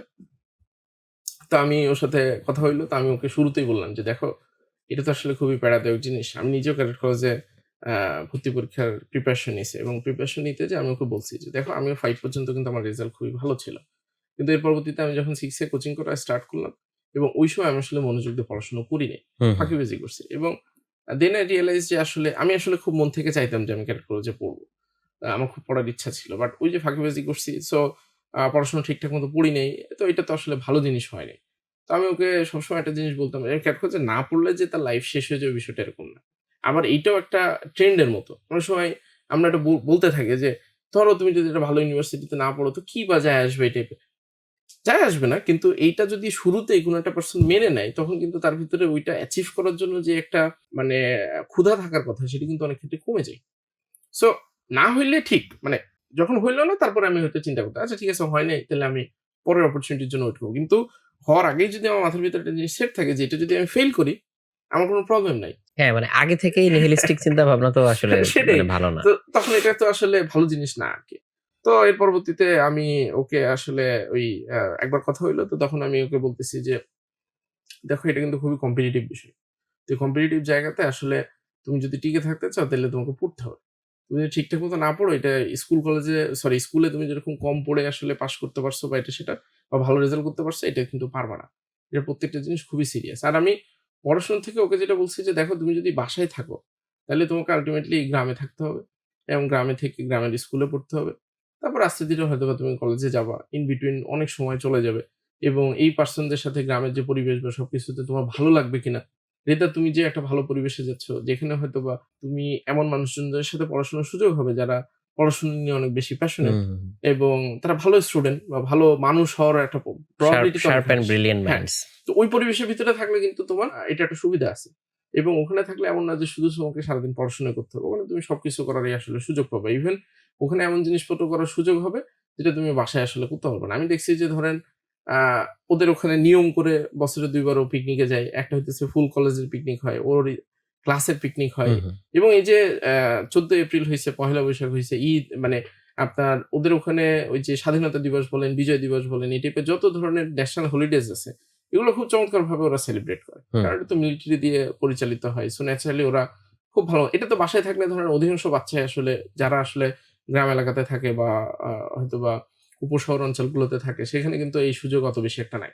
ওরা তো ওখানে মানে সিস্টেম গুলোও শেখে। বিকজ রাইট, ওরাই অর্গানাইজ করে, রাইট, ওরাই অনেক কাজগুলা করে। হুম, সো লিডারশিপ শেখার একটা সুযোগ আছে ওইখানে হ্যাঁ। বা বিভিন্ন স্কিল শেখার সুযোগ আছে। ইভেন ও ক্লাস 7 এ থাকা অবস্থাতে ওদের যে প্রোগ্রাম গুলো হয়, ওদের কিন্তু ডিফারেন্ট টিমে ভাগ করে দেয়। হ্যাঁ, যে হ্যাঁ। একটা টিম থাকে যারা পুরা স্টেজের দায়িত্বে, ইভেন প্রেজেন্টেশন স্লাইডে ধরেন প্রেজেন্টেশন স্লাইড, ইভেন আমি তো ধরেন ইউনিভার্সিটি গুলোতে যাই। আলহামদুলিল্লাহ প্রায় ১১০ টার উপরে ইউনিভার্সিটিতে গেছি। আমি ওখানে যেয়েও দেখছি যে ওই ইউনিভার্সিটির ছেলেপেলে একটা প্রেজেন্টেশন কিভাবে প্রপারলি প্রজেক্টরে দেখাবে বা এইচডিএম এ কেবল এটা করতে অনেক ক্ষেত্রে নাকানি চুবানি খাইতে হয়। বাট ওখানে ওরা কিন্তু এটা ক্লাস 7-8 থেকে এটা শুরু করে দেয় এবং ওরা জানে, বুঝে এবং ওই জিনিসপত্রগুলোর সাথে ওদের অ্যাডাপ্টিবিলিটি আছে। ইভেন একটা প্রেজেন্টেশন স্লাইডে কি ইনফরমেশন থাকতে হবে, এটা কিভাবে হোস্ট করতে হবে। ওদের প্রত্যেকটা জিনিসের জন্য there are certain different people যারা এটা রেসপনসিবিলিটি নিয়ে হুম, করে। হুম, হুম। যদিও ওখানে তার বড় ভাইরা গাইড করে, তারপরে টিচাররা আছে। অনেক মানুষজন এটা করে। বাট এটা তো আসলে ভালো বিষয়। তো আমি ওকে ওই সময় বুঝিয়ে বললাম যে, "এরকম একটা পরিবেশে তুমি যদি থাকতে পারো, তাহলে এটা ভালো জিনিস কিনা।" মানে আমি সবসময় একটা জায়গাতে ফোকাস করার চেষ্টা করছি ওর সাথে যখনই কথা বলি এখন পর্যন্ত যে, উম রেজাল্ট অবশ্যই বাই ডিফল্ট হয়তোবা হবে বা এই টাইপের একটা বিষয়। কিন্তু মূল বিষয়টা হচ্ছে ভালো মানুষজনের সাথে থাকা। আরেকটা বিষয় হচ্ছে ভালো পরিবেশে থাকাটা জরুরি। কারণ ভালো পরিবেশ বা ভালো মানুষের সাথে থাকলে লাইফে কোনো না কোনো একটা সময় একদম। একটা ভালো জায়গায় সে চলে যাবে। আর শুধুমাত্র রেজাল্ট দিয়ে যে মানুষজন ভালো না। জায়গাতে যায় এটা আমার মনে হয় না আরকি। কারণ অনেক ভালো রেজাল্ট করেও ইভেন এরকমও হইছে বাংলাদেশী ছেলে অনেক ভালো রেজাল্ট করছে এবং সবচেয়ে শার্প বা ব্রাইটেস্ট পারসন সে বিদেশে গেছে। বিদেশে যাওয়ার পরে বিদেশি ইউনিভার্সিটিতে পড়তে যেয়ে সে পুরা চেঞ্জ হয়ে গেছে। সে ডিফারেন্ট মতবাদের ভিতরে ঢুকছে। তার ভেতরে ধর্ম সবই চলে গেছে। এরকম লোকজন অহরহ আছে। এবং এটা হয়তোবা আমরা ইন্টারনেটে অত বেশি এটা দেখি না। কারণ একটা লোক যখন আ অন্যদিকে রাস্তায় চলে যায়, মোস্ট লাইকলি সে এটা সোশ্যাল মিডিয়াতে খুব বেশি এটা দেয় না। এটা খুবই দেশে নরমাল। থেকেও তো অনেক সময় মানে আমরা অনেককে হ্যাঁ, অনেক ডিফারেন্ট রুটে যাইতে দেখি। Like right. সবচেয়ে ভালো ভার্সিটিতে হয়তো সবচেয়ে হুম, ভালো সাবজেক্ট গুলাতে পড়তেছে। বাট ও হয়তো সামহাউ ডিপ্রেসড হয়ে যাচ্ছে। হ্যাঁ, সে হয়তো একটা পারপেচুয়াল একটা আ সাইকেলের মধ্যে পড়ে রাইট। গেছে। ইভেন অনেকে আমরা দেখি যে নিজের উপর এমন হ্যাঁ, হার্মফুল জিনিসপত্র করে ফেলে, অনেকে জীবন হারায় ফেলে। হ্যাঁ, সো এই ঘটনা কিন্তু আনকমন না। আমরা রিসেন্টলিও কিন্তু হ্যাঁ। অনেকগুলা দেখতে পেলাম। সো এইখানেও কিন্তু হচ্ছে অনেকগুলা ফ্যাক্টর কাজ করে। ইভেন সোহাগ ভাই একটা কথা সবসময় বলে সেটা হচ্ছে যে বাংলাদেশের সবচেয়ে আ দুর্নীতি বা খারাপ কাজ যারা করে তারা মোস্ট লাইকলি সবচেয়ে শিক্ষিত হ্যাঁ, মানুষ। হ্যাঁ, বিকজ তাদের তো লেভারেজটা বেশি। রাইট। কারণ তাদের কাছে পাওয়ার বা অথরিটি অনেক বেশি থাকে। তো ওই পারসনটা যদি নিজের ভিতরে ডিপ ইনসাইড তার ভ্যালু সিস্টেম বা তার মন মানসিকতাটা যদি ভালো না হয়, তখন যেটা হবে কি যে সে এমন কাজকাম করে ফেলবে বা এমন কথাবার্তা বলে ফেলবে যেটার ইমপ্যাক্ট সিরিয়াস ভাবে পড়বে। তো ওই আমি ওর সাথে ও যখন কোচিং স্টার্ট করছে তার শুরুর দিকে মনে হয় একবার কথা বলছি। এর ভিতরে একবার রোজার ঈদে বাসায় গেলাম। ততদিনে ওর ৬ মাস কোচিং হয়ে গেছে। এর মধ্যে দেখা যেত যে ও কোচিং এ মোটামুটি আ ৮-১০ এর মধ্যে থাকতো। আব্বু-আম্মু অনেক কষ্ট করে ওরে পড়াশোনা করানোর চেষ্টা করত। কারণ ও তো পড়তে চাইতো না। তো আমি যখন এই রোজার ঈদে গেলাম তখন ও খুব সিরিয়াস ভাবে ওর তো আ মন খুবই খারাপ। কারণ অনেক পড়তে হয়। আসলে অনেক পড়তে হয়। যেমন ও ভোরবেলা ৫ টার সময় ওকে ডেকে তুলতো। উঠানোর পরে এরপরে পড়তে-টড়তে হইতো। রাতে ওইদিকে ১২টা-১টা পর্যন্ত আব্বু-আম্মু পড়াইতো। বাসায় টিচার আসতো। তো এটা তো আসলে খুবই প্যাথেটিক একটা বিষয়। এটা নিয়ে কোনো ডাউট নাই। তো এটা তো প্রত্যেকদিন একটা মানুষের ভালো লাগে না। আবার ওখানে এন্টারটেইনমেন্ট টা অত বেশি নাই। কারণ মোবাইল ফোন তো নাই। এবং আরেকটা জিনিস হইতেছে আমার বাড়িতে একটা স্মার্টফোন ছিল বাট ওইটা শুরু থেকেই প্যারেন্টিং লক দেওয়া এবং ওইটাতে ধরেন রেস্ট্রিকশন দেওয়া আছে। হুম। কোন এই সেটা এই দিতে প্যারেন্টিং পারবে। লকটার ব্যাপারে আসবো আরো হ্যাঁ, ডিটেইলস। তো এই টাইপের জিনিসপত্র ধরেন ওখানে দেওয়া। সো ও বাসায় টিভি আছে। তো টিভিতে ডিশ লাইনে ধরেন ওই কার্টুন দেখায় বিভিন্ন ডিসকভারি বা আদার জিনিসপত্র। ইভেন ওই ওখানেও কিন্তু মাঝে মধ্যে মুভি-টুভি দেখায়। তো হুম, ওগুলাও তো আসলে একটা সার্টেন টাইম এর পরে আপনার মজা লাগবে না। না। কারণ ও যখন কোচিং সেন্টারে যাচ্ছে ও বলত যে ওর ফ্রেন্ডদের ফোন আছে। 6 এর একটা বাচ্চা তার কাছে ফোন দিয়ে রাখছে। এখন ফোন কেন দিয়ে রাখছে? কারণ আব্বা-আম্মা অনেক সময় ভাবে যে ফোন দিয়ে রাখছে এখানে হয়তোবা সে YouTube থেকে ভালো কিছু শিখতেছে। বা বাচ্চারাও তো আসলে খুবই স্মার্ট। সে হয়তোবা বলে যে, "এখান থেকে তো একটা জিনিস শেখা যায়। ওখান থেকে একটা জিনিস শেখা যায়। ভালো মতো শেখা যায় বা বোঝা যায় বা এই টাইপের একটা জিনিস।" তো হয়তোবা অবশ্যই ট্রু সেটা শেখা যাওয়ার উপায় আছে। বাট ওটা একটা গাইডেড সিস্টেম এর ভিতরে দিতে পারলে অফ ভালো। কোর্স। তো ওই রোজারিতে গেলাম। এরপরে দেখি যে ও হচ্ছে ওর মন তো খুবই খারাপ। ওর এটা খুবই প্যারা লাগতেছে। ওর কাছে আমি যখন জিজ্ঞাসা করি যে, "এটা কেমন?" বা এটা সেটা। ওর মন খুবই "এটা কি ভালো লাগে? আমি এটা করব না। এটার থেকে আমি হইতেছে ওই ইসের স্কুলে পড়বো। আমি এগুলো করব না" এবং কান্নাকাটি করে। মানে খুবই আ ভয়াবহ অবস্থা। কারণ ও তো ধরেন কিছু বাচ্চা থাকে যে তারা পড়তে পছন্দ করে। কিন্তু ও ধরেন পড়তে যে অনেক পছন্দ করে বিষয়টা এরকম না আরকি। তো ওর জন্য তো আসলে এটা খুবই প্যাথেটিক বিষয়। তো আমি ওই সময় বসে আবার ওর সাথে আ বুঝায় বললাম যে, "দেখো তুমি যদি এখানে আ মানে পড়ার যদি তোমার সুযোগ হয়, এটা ধরো once in a lifetime experience। তুমি অনেক ভালো মানুষজনের সাথে তোমার থাকার সুযোগ হবে এবং এটা তুমি বাসায় তুমি এই সুযোগ কিন্তু পাবা না। এবং তুমি তোমার লাইফের আর্লি স্টেজ থেকে যদি এটা হয়, একটা ডিসিপ্লিন তোমার ভিতরে ঢুকে, ইভেন তুমি যদি মিলিটারিতে নাও যাও, এটা তোমার লাইফে একটা হিউজ ইমপ্যাক্ট রাখবে। তোমার পুরো চিন্তা ভাবনার জগৎটাই চেঞ্জ হয়ে যাবে। তো এটা তো তোমার জন্য খুবই চমৎকার একটা বিষয় হবে। তো তুমি আ সেটার কথা চিন্তা করে দেখতে পারো যে একটা ভালো ফ্রেন্ড বা তাদের সাথে এবং ইভেন তুমি এটা কিন্তু ইনডিরেক্ট অনেক বেনিফিট আছে। মানুষজন আসলে হাইলি অ্যাপ্রিশিয়েট করে এবং ডিপ ইনসাইড আমরা তো অ্যাপ্রিশিয়েট পাইতে পছন্দ করি। আমরা যতই বাইরে হাম্বলনেস বা যেটাই বলি, মানুষের ভালো কথা শুনতে আমাদের অবশ্যই ভালো লাগে। তো সেটা যদি হয়, তাইলে তুমি তো ওই জিনিসটা একটু চিন্তা করে দেখতে পারো। তারপরে আমি ওকে এটাও বলছি যে, আব্বা-আম্মা তো অনেক কষ্ট করতেছে। এই যে রাত জেগে ওনারা করতেছে এবং আমার আব্বা তো সিরিয়াস রকম পরিশ্রম করছে। ধরেন ওর কোচিং করার জন্য ঝিনাইদহ শহরে থাকতে হইতো এবং আব্বা ছোটখাটো ব্যবসা করে সেটা আবার আমাদের গ্রামের এলাকায়। তো অলমোস্ট সপ্তাহে প্রায় ৩-৪ দিনের বেশি সময় আব্বাকে ওই যে প্রায় ৪০ থেকে ৪৫ কিলোমিটার আপ ডাউন বাসে যাওয়া আসা করতে হইতো। তো এটা তো খুবই মানে প্যারাদায়ক একটা জিনিস। তো আমি বললাম যে, "এই যে কষ্ট করতেছে তো তোমার তো আসলে উচিত যে এটার একটা আ মানে বেনিফিট যাতে দেওয়া যায়। মানে এট লিস্ট তুমি চান্স পাইলে তাদের ভালো লাগবে আরকি। এটা হুম। ফাইন্যান্সিয়াল বেনিফিট পাইতে তারা বেঁচে থাকবে কি থাকবে না এটা তো আল্লাহর ইচ্ছা। কিন্তু এই যে তুমি চান্স পাইলা বা এবং এই প্রসেস এর ভিতরে যে তারা ইনভলভ থাকলো এটাই তাদের ভালো লাগে। মানে তার এটাই কিন্তু তার ভালো। এই যে এই ইফোর্টটার সাথে একটা হচ্ছে কজ জুড়ে হ্যাঁ, দেওয়া।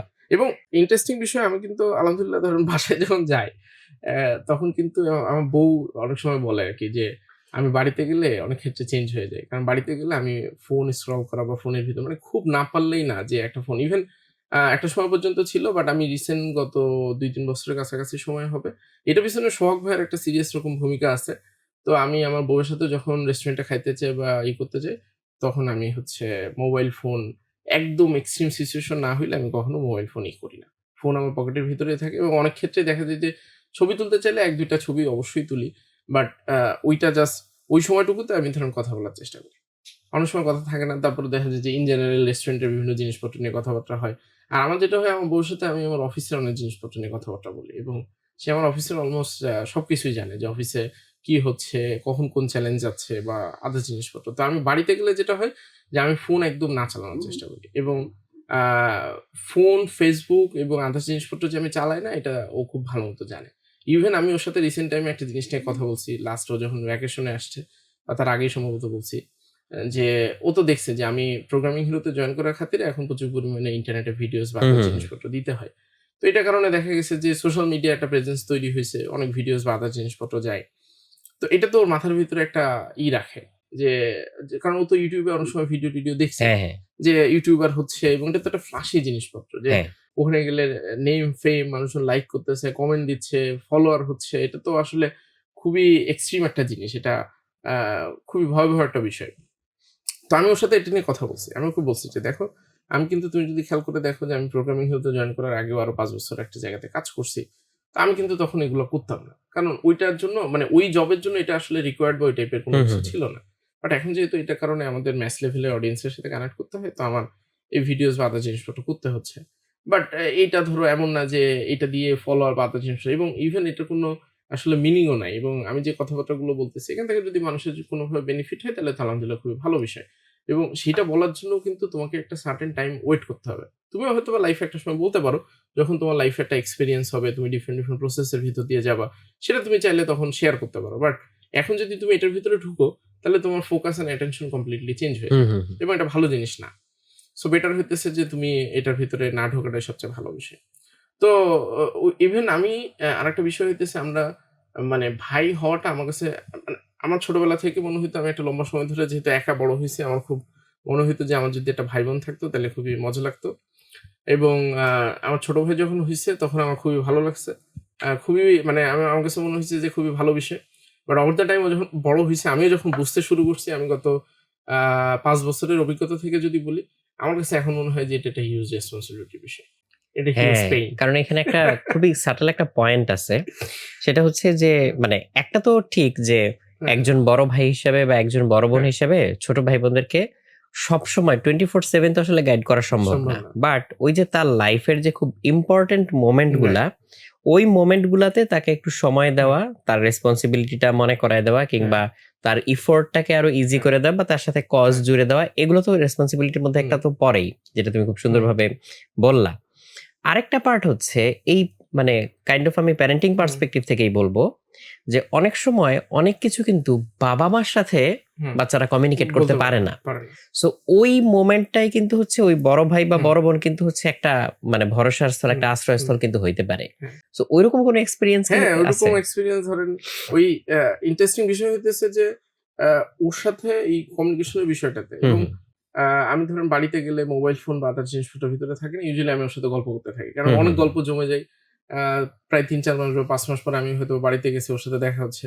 তো এই পুরা সময় ওর সাথে কি হইছে এবং আমার বউ তো প্রায় সময় বলে যে আমি যত মনোযোগ দিয়ে ওর কথাবার্তা শুনি, এই পরিমাণ গল্প হয়তো তার সাথেও আমি করি না বা এরকম একটা বিষয়।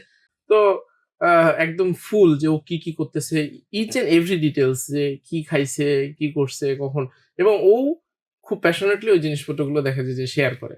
তো আমি বুঝি যে ওরও আসলে ভালো লাগা কাজ করতেছে এবং ওটা নিয়ে গল্প হয় এবং সিরিয়াস যখন গল্প হয় আমি কোয়েশ্চেন করি যে ওর কোনো ফ্রেন্ড আছে কিনা বা এই টাইপের। ইভেন ক্যাডেট কলেজে যাওয়ার পর একটা যেটা হইছে যে ক্লাস 7 এ বা শুরুতেই ১ম বছরটা আসলে খুবই টাফ ছিল। হুম, হুম, নতুন পরিবেশ, নতুন বিভিন্ন জিনিসপত্র। তো ও তো সপ্তাহে ২ বার করে কল দেয়। তো কল দেওয়ার সময় যেটা হয় যে ও আব্বু-আম্মুকে হয়তোবা অনেক জিনিসপত্র বলে নাই। কিন্তু আলহামদুলিল্লাহ আমাকে বলছে। আমাকে বলছে তারপরে আমি ওকে বোঝানোর চেষ্টা করছি। আর ক্রেডিট কার্ডের একটা সিস্টেম হইতেছে চিঠি লেখা যায়। তো আমি প্রায় সময় ওর কাছে দেখা যায় যে চিঠি লিখি এবং চিঠি লেখার সময় আমি খুবই কেয়ারফুলি আ যেই জিনিসগুলো ওর ওই টাইমের জন্য এবং পুরা আ সিচুয়েশন গুলোকে এক্সপ্লেইন করা। যে ওর হয়তো বা ওখানে যে একটা বড় ভাই ওকে একটা সার্টেন ওয়েতে একটা জিনিসপত্র বলতেছে, তো ওকে লাইফের লং টার্মের জিনিসের সাথে সেটা কানেক্ট করে দেওয়া। যে দেখো তুমি তোমার বাসায় থাকলে বা তোমার এলাকার একটা লোকাল স্কুলে পড়লে সেখানে হয়তো বা তোমার মন মতো জিনিসপত্র হইতে পারতো। বাট এখানে আসলে ওই জিনিসটা মোস্ট লাইকলি নাও হইতে পারে। সো তোমাকে ডিফারেন্ট মানুষজনের সাথে মেশা শিখতে হবে, জানা শিখতে হবে, বুঝতে হবে। এটার আসলে খুব সিরিয়াস রকম ভূমিকা আছে। তো ওই প্রত্যেকটা জিনিস এক্সপ্লেইন করে ওর সাথে মানে বুঝে কথা বলা এবং প্রত্যেকদিন কথা বলতে হয় না। এই টাইপের জিনিসপত্র ধরেন প্রত্যেকদিন করার প্রয়োজন হয় না। আপনি মাঝে মধ্যে বলবেন, ওইটাই ওর জন্য খুব সিরিয়াস রকম ভাবে হেল্প করবে ইনশাআল্লাহ। এবং আমি সবসময় ওকে ওই এক্সপ্লেইন করার জায়গাটাতে সবসময় ফোকাস করি যে শর্টকাটে কোনো সলিউশন না দেওয়া। হুম, কারণ হুম, শর্টকাটে সলিউশন দিতে গেলে এটা লং টার্ম সিরিয়াস রকম ইফেক্ট থাকে। এবং আ প্রায় সময় আমি ওকে ডিফারেন্ট হয়তোবা বই ওকে সাজেস্ট করি। আমি বলি যে আ প্রথমত আমরা যে ভুল কাজটা করি, ধরেন আমরা সবাই জানি যে বই পড়া ভালো জিনিস। তো তখন বড় ভাই হিসেবে সে যেটা করতে পারে যে আচ্ছা ঠিক আছে, ওরে কিছু বই কিনে দিলাম, দিয়ে বলতে থাকলাম, "এই পড়া শুরু করো, পড়া শুরু করো। এটা তোমার পড়তে হবে" বা এই টাইপের একটা জিনিস। যেমন আমার উপন্যাস পড়তে খুবই মজা লাগতো হাই স্কুল লাইফে। আমি প্রচুর পরিমাণে উপন্যাস পড়ছি। এবং সেটা আমার চিন্তা ভাবনার জগৎটাকে সাজাইতে আরো অনেক ক্ষেত্রে আমার কাছে মনে হয় যে হেল্প করছে। তো আমি যেটা করছি, ওকে জিজ্ঞাসা করছি যে বই পড়তে ওর ভালো লাগে কিনা বা ও কি ধরনের বই পড়তে ওর ইচ্ছা করে বা এরকম। কারণ ক্যাডেট কলেজে একটা সার্টেন আওয়ার থাকে, ওই সময় ধরেন কিছুই করার থাকে না। তো ওই সময় তো আসলে বই ছাড়া ওখানে কোনো এন্টারটেইনমেন্ট এর ওরকম সোর্স নাই। মাঝে মধ্যে টিভি দেখা যায়, বাট ওইটাও ধরেন খুবই লিমিটেড ভাবে অপারেট করে। তো অনেক ঘেঁটে-টেটে আমাকে জানাইছে যে ও হইতেছে আয়মান ভাইয়ের এবং সাদমান ভাইয়ের একটা বই আছে, কমিউনিকেশন হ্যাকস। তারপরে আরো ১ টা ২ টা বই রকমারি থেকে ও স্ক্রিনশট নিয়ে আমাকে দিছে যে ও এই বইগুলো পড়তেছে। তো আমি দেখলাম যে আচ্ছা ঠিক আছে, ওর যেহেতু ইন্টারেস্ট আছে, আমি এখানে আর নাক গলাইতে চাইনি। তো এরপরে ওকে ওই বইগুলা আমি ওকে পাঠাইছি কলেজে। পাঠানোর পরে ও আ পাঠানোর সময় আমি ওকে বলছি যে, "তুমি যদি বইটা পড়ো, তাইলে হচ্ছে বইটা তুমি চমৎকারভাবে পড়ো এবং আ দাগায় রাখতে পারো এবং হুম, হুম। কিছু জায়গাতে তুমি পয়েন্ট নোট করে রাখতে পারো। কি তুমি শিখছো। এটা যদি হয়, তাহলে আমি চেষ্টা করব যে আয়মান ভাইয়ের কাছ থেকে এই বইটা সাইন করে দিতে তোমাকে।"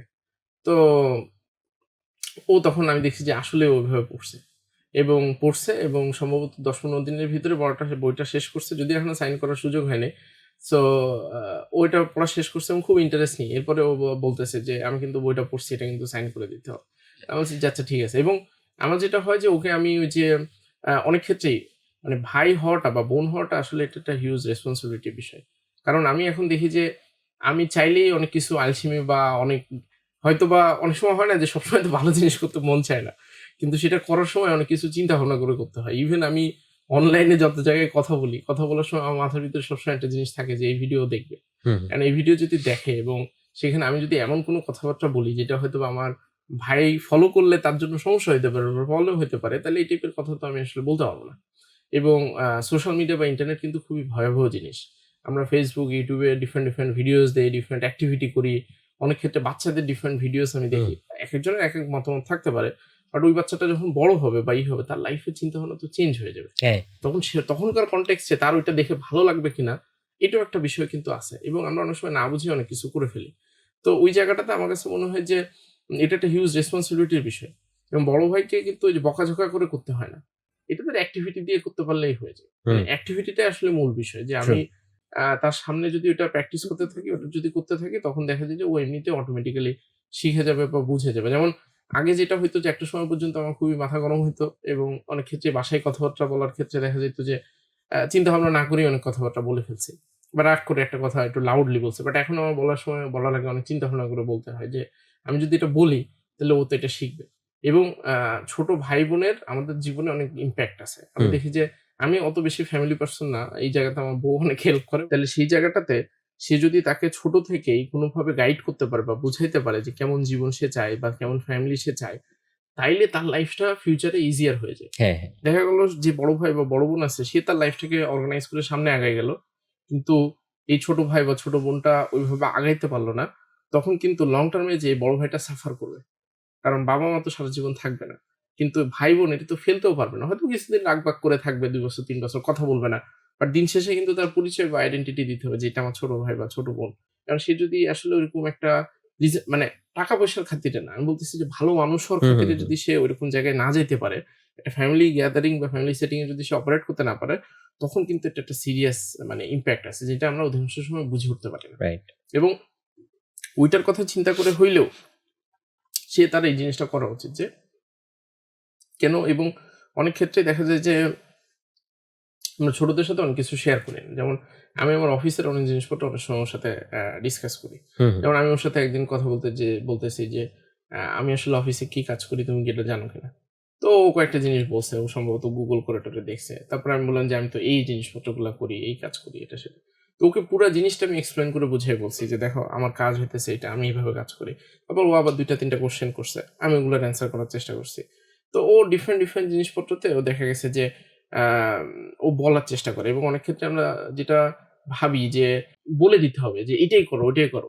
ওইটাও আবার অত বেশি ভালো অ্যাপ্রোচ না। যেটার ওকে একটু চিন্তা ভাবনা করার যদি সুযোগ দেওয়া হয়। যেমন মাঝে ও হইতেছে দাবা খেলা শুরু করছে। তো আমি ওকে বললাম যে, "দাবা খেলা কেমন যাইতেছে?" গতকালকে ওর সাথে আমার কথা হইছে। তা হঠাৎ মনে পড়লো যে ও তো দাবা খেলতো। কি অবস্থা? তো জিজ্ঞাসা করলাম যে, "দাবা খেলার কি অবস্থা? কতদূর যাচ্ছে? ভালো লাগতেছে কিনা বা এটা আ ভালো মতো গেছে কিনা?" তারপর কিছুদিন আগেই ও ওই যে ওদের দৌড় ছিল। ওই হুম, হুম, হুম। গ্রামের ভিতরে বছরে একবার ওদের পাবলিক প্লেস এ দৌড়ানোর একটা বিষয় থাকে। এটা kind of like half marathon বা এরকম একটা কিছু একটা। ৮ কিলোমিটারের মতো দৌড়াইছে। তো ওই জায়গাটাতে অ ১ম ১০ জনের ভিতরে থাকলে ধরেন মেডেল দেয় আরকি। তো আমি বলছি যে, "ঠিক আছে তুমি অ্যা দৌড়াবা যেহেতু সাবধানে দৌড়াইতে পারো। আর ১০ জনের ভিতরে গেলে যদি মেডেল পাও তাহলে তো আলহামদুলিল্লাহ খুবই ভালো বিষয়। তবে সাবধানে দৌড়ানোটা বেশি গুরুত্বপূর্ণ। হুম, হুম, মানে হুম। টিকে থাকাটা বেশি গুরুত্বপূর্ণ। রেদার দ্যান ইয়ে হওয়া। মানে মেডেল পাওয়া বা এটা।" তো ধরেন খুবই হাসি-খুশি ভাবে ও ধরেন আমাকে বলতেছে, "আমি তো ৮০ তম হইছি। কারণ ১৩২ জন দৌড়াইছে, আমি ৮০ নাম্বার সিরিয়াল হইছি।" আমি বলছি, "ঠিক আছে আলহামদুলিল্লাহ। মানে সুস্থ স্বাভাবিক আছো এটাই তো অনেক বড় বিষয়। এবং শেষ পর্যন্ত যে শেষ করতে পারছো এটা অনেক বড় বিষয়।" অনেক ক্ষেত্রে কিন্তু আমাদের বাচ্চারা বা বড় ভাই মানে ছোট ভাই বা ছোট বোন এটা ধরেন সাহস করে বলারই সাহস পায় না। সে বাসায় যেয়ে হয়তো বলবেই না। হুম, যেমন ও হুম। কিন্তু আব্বু-আম্মুকে বলে নাই যে ও কততম হইছে। আমি আব্বু-আম্মুর সাথে রাতে কথা বলছি। বলছে যে ও তো ১০ এর ভিতরে থাকতে পারে নাই। তো আব্বু-আম্মু আনহ্যাপি না। কিন্তু আব্বু-আম্মু জানে না যে কততম হইছে। বাট আমি যখন ওকে জিজ্ঞাসা করছি ও নিজে থেকে হ্যাপিলি বলছে যে আমি তো ৮০ তম হইছি।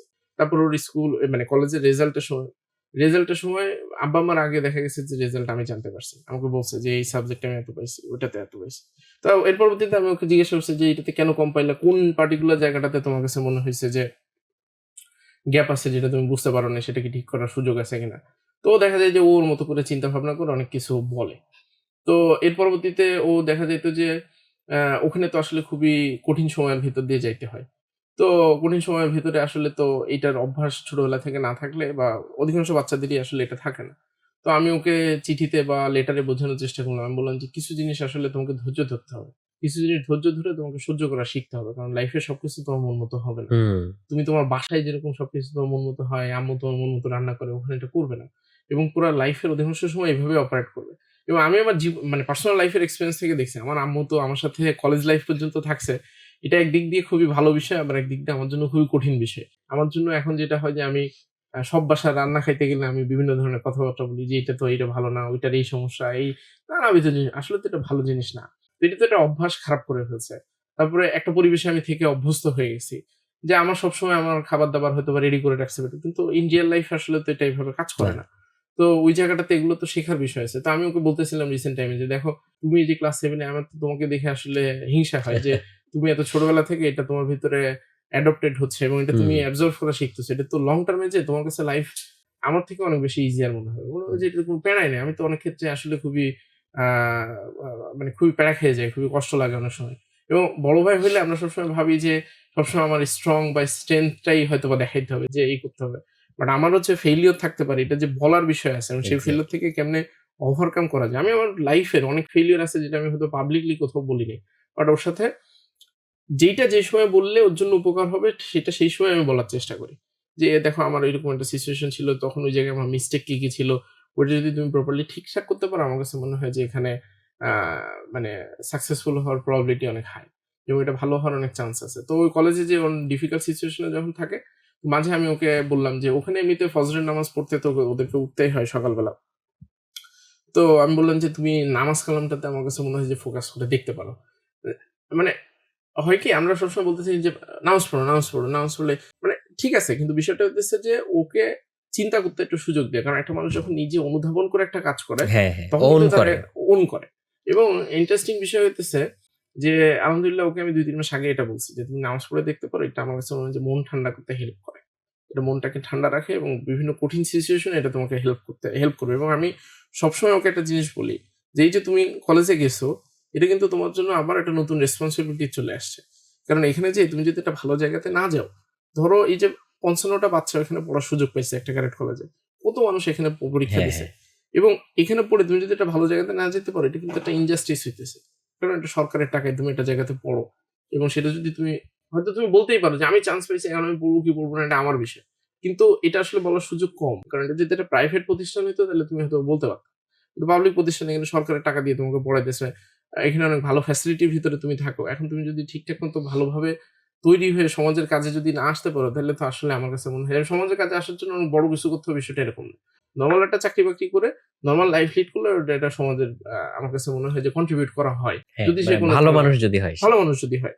তো আমি ওকে বলতেছিলাম যে, "তুমি এই যে কলেজে একটা সুযোগ পাইলে, এটা কিন্তু সবাই পাইতেছে না।" এবং এই জিনিসটা এটা কখনো মাথার ভিতরে নেওয়ার কোনো কারণ নাই যে তুমি এই আ রাত ১২টা পর্যন্ত পড়ছো, এদিকে ভোর ৫ টায় উঠছো, এই কারণেই তুমি চান্স পাইছো। আমি ওকে একটা জিনিস খুব লম্বা ডিসকাশন করে বোঝানোর চেষ্টা করছি যে, "তুমি যে ক্যাডেট কলেজে চান্স পাইছো, এটা লজিক্যালি হওয়ার কোনো কারণ নাই। এইটা উপরওয়ালার অশেষ রহমত হিসেবে তুমি পাইছো। সো এটা তোমার কাছে সবসময় নাও থাকতে পারে।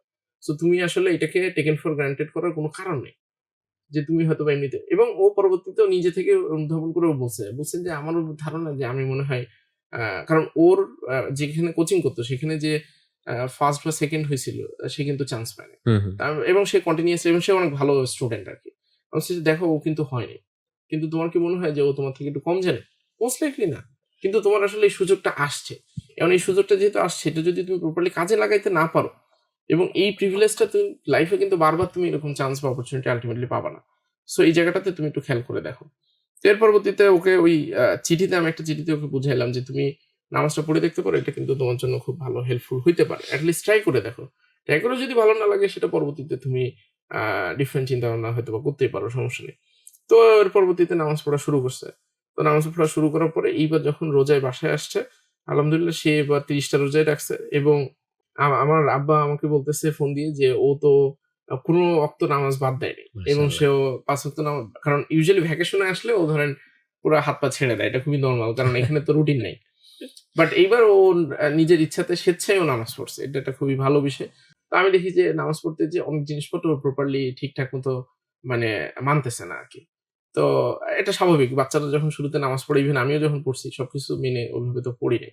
তো আমি ওর সাথে এই এই যে লাস্ট ঈদে যখন গেছি তখন আমি ওকে বললাম যে, "দেখো তোমার এই যে নামাজ যে তুমি পড়তেছো এখানে কিন্তু একটা জিনিস আছে। সেটা হইতেছে তুমি আল্লাহর সামনে দাঁড়াইতেছো। দাঁড়ায় তুমি যদি তড়িঘড়ি করে রুকু সিজদা দিয়ে ফেলো, জিনিসটা কি ভালো দেখাবে কিনা? ধরো তুমি একটা মানুষকে পছন্দ করো বা খুবই সম্মান করো, তার সাথে তোমার দেখা হইছে।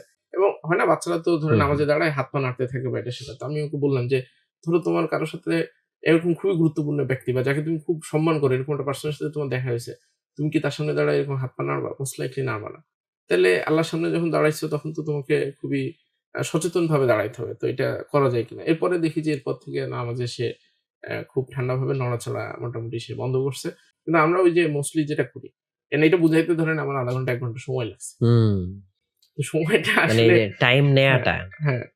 টাইম নেওয়ার বিষয়টাতে তখন দেখা যায় যে মানুষজন ওই যে না বুঝেই দেখা যায় যে সে একটা শর্টকাটে বলে যে নামাজ পড়তে হবে সো আ মানে পড়া শুরু করো বা নামাজ পড়তে হবে সবাই পড়ার বিষয় আছে তো তুমি পড়ে ফেলো বা এই টাইপের একটা বিষয়। কিন্তু এটা যে ডিপ ইনসাইড বোঝানোর যে একটা বিষয় আছে বা আ এক্সপ্লেইন করার একটা বিষয় আছে ওই জিনিসটা আমরা অনেক ক্ষেত্রে করি না। তখন দেখা যায় যে অনেক প্রবলেম তৈরি হয় এবং এর পরবর্তীতেও ভ্যাকেশনে ঢাকা আসলো। ঢাকা আসার পরে আমি ওকে যেটা করছি যে ও মনে হয় ৩-৪ দিন বা ৫ দিন ইভেন যে কয়বারই আসছে ওকে আমি সবসময় আমার অফিসের বিভিন্ন জায়গাতে নিয়ে গেছি। আমি ঢাকার বাইরে একটা ইভেন্টে গেছি, সেখানেও আমার সাথে গেছে।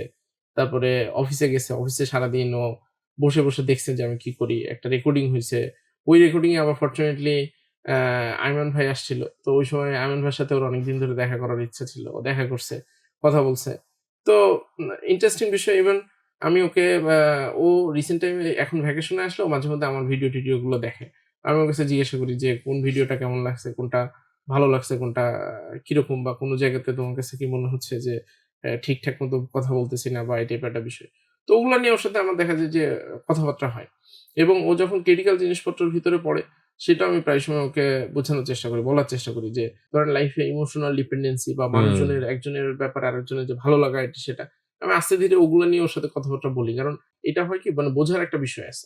বোঝার একটা বিষয় আছে এবং সেই জায়গাটাতে যদি সচেতন না করা যায় তখন আসলে খুবই মানে জটিল একটা সিচুয়েশন হয়। হ্যাঁ, মানে এইজ অ্যাপ্রোপ্রিয়েটনেস এরও হুম। একটা ব্যাপার আছে। এবং ওর একটা বিষয় হইতেছে যে ধরেন ও 100% পারফেক্ট এরকম কোনোভাবে না। ও ধরেন ভয়াবহ রকমের ডেঞ্জারাস। ওকে যদি আপনি ছেড়ে দেন ও পুরা মানে আকাশ পাতাল ওলটপালট করে ফেলবে। ও যে খুবই ভদ্র মানুষ বা খুবই ঠান্ডা মানুষ এরকম না আরকি। কিন্তু ধরেন ওকে আমি দেখি যে আলহামদুলিল্লাহ আল্লাহর অশেষ রহমত যে বুঝাইলে কথা বললে এখন পর্যন্ত শুনে। এখন ফিউচারে শুনবে কিনা এটা তো আল্লাহ ভালো জানে। বাট আ মূল বিষয়টা হইতেছে যে ওর সাথে যেটা হয় কি যে ও মাঝে একবার কলেজে এরকম সিচুয়েশন হইছে যে ওর মন খুবই খারাপ। ও থাকবেই না। ও চলেই আসবে। তো এর পরবর্তীতে আমি ওকে অনেকক্ষণ ধরে বুঝাইলাম। ফোনের মধ্যে বুঝাইলাম। ও মন-টন খুবই খারাপ, কান্নাকাটি করতেছে এরকম। তারপরে আমি পরবর্তীতে সাথে একটা চিঠি লিখছি। তো চিঠিতে অনেক কিছু অনেক চমৎকারভাবে এক্সপ্লেইন করা যায়। আমি চিঠি লিখলাম, কিছু বইয়ের কিছু পার্ট ওকে বোঝানোর চেষ্টা করলাম। তো এর পরবর্তীতে দেখলাম যে ও আমাকে পরের বার ভ্যাকেশনে এসে বলছে যে, ওই সময় ওর মন খুবই খারাপ ছিল। কিন্তু ওর চিঠিটা পড়ে ওর খুব ভালো লাগছে। ওর মনে হয়েছে যে না ঠিক আছে ও আরেকবার একটু ধৈর্য ধরে দেখা যায় কিনা বা এই টাইপের একটা বিষয়। তো আমার কাছে মনে হয় যে এই সমস্ত জায়গাতে অনেক এফোর্ট দিতে হয় বিষয়টা এরকম না। কিন্তু চোখ কান খোলা রাখার একটা বিষয় আছে এবং অবশ্যই। লং টার্ম এ আমি সবসময় একটা জিনিস বলি যে আমি খুবই স্বার্থপর টাইপের মানুষ। আমার একটা ডিপ ইন্টারেস্ট আছে। ও যদি ঠিকঠাক মতো থাকে তাহলে আমার লাইফ আসলে ঠান্ডা থাকবে। কিন্তু ও যদি ঠিকঠাক মতো রাইট ওয়ে তে না থাকে আমি যতই ভালো কিছু করি আমার লাইফে অনেক টাকা পয়সা থাকতে পারে। কিন্তু ওকে আমি কারণ একটা পারসনকে আপনি টাকা পয়সা দিয়ে কোনভাবেই তার প্রবলেম সলভ করতে পারবেন না। ধরেন আমার অনেক টাকা পয়সা হইল।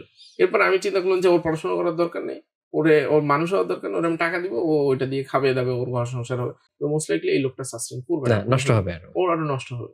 তো ওই জায়গাটাতে দেখা যায় যে খুবই আ সিরিয়াস ভাবে ওইটা ধরেন করার বিষয় আছে। ইভেন ওকে আমি একটা জিনিস কমিট করছিলাম। সেটা হইতেছে যে ও যদি ক্যাডেট কলেজে চান্স পায় তো ওকে আমি PS5 কিনে দিব।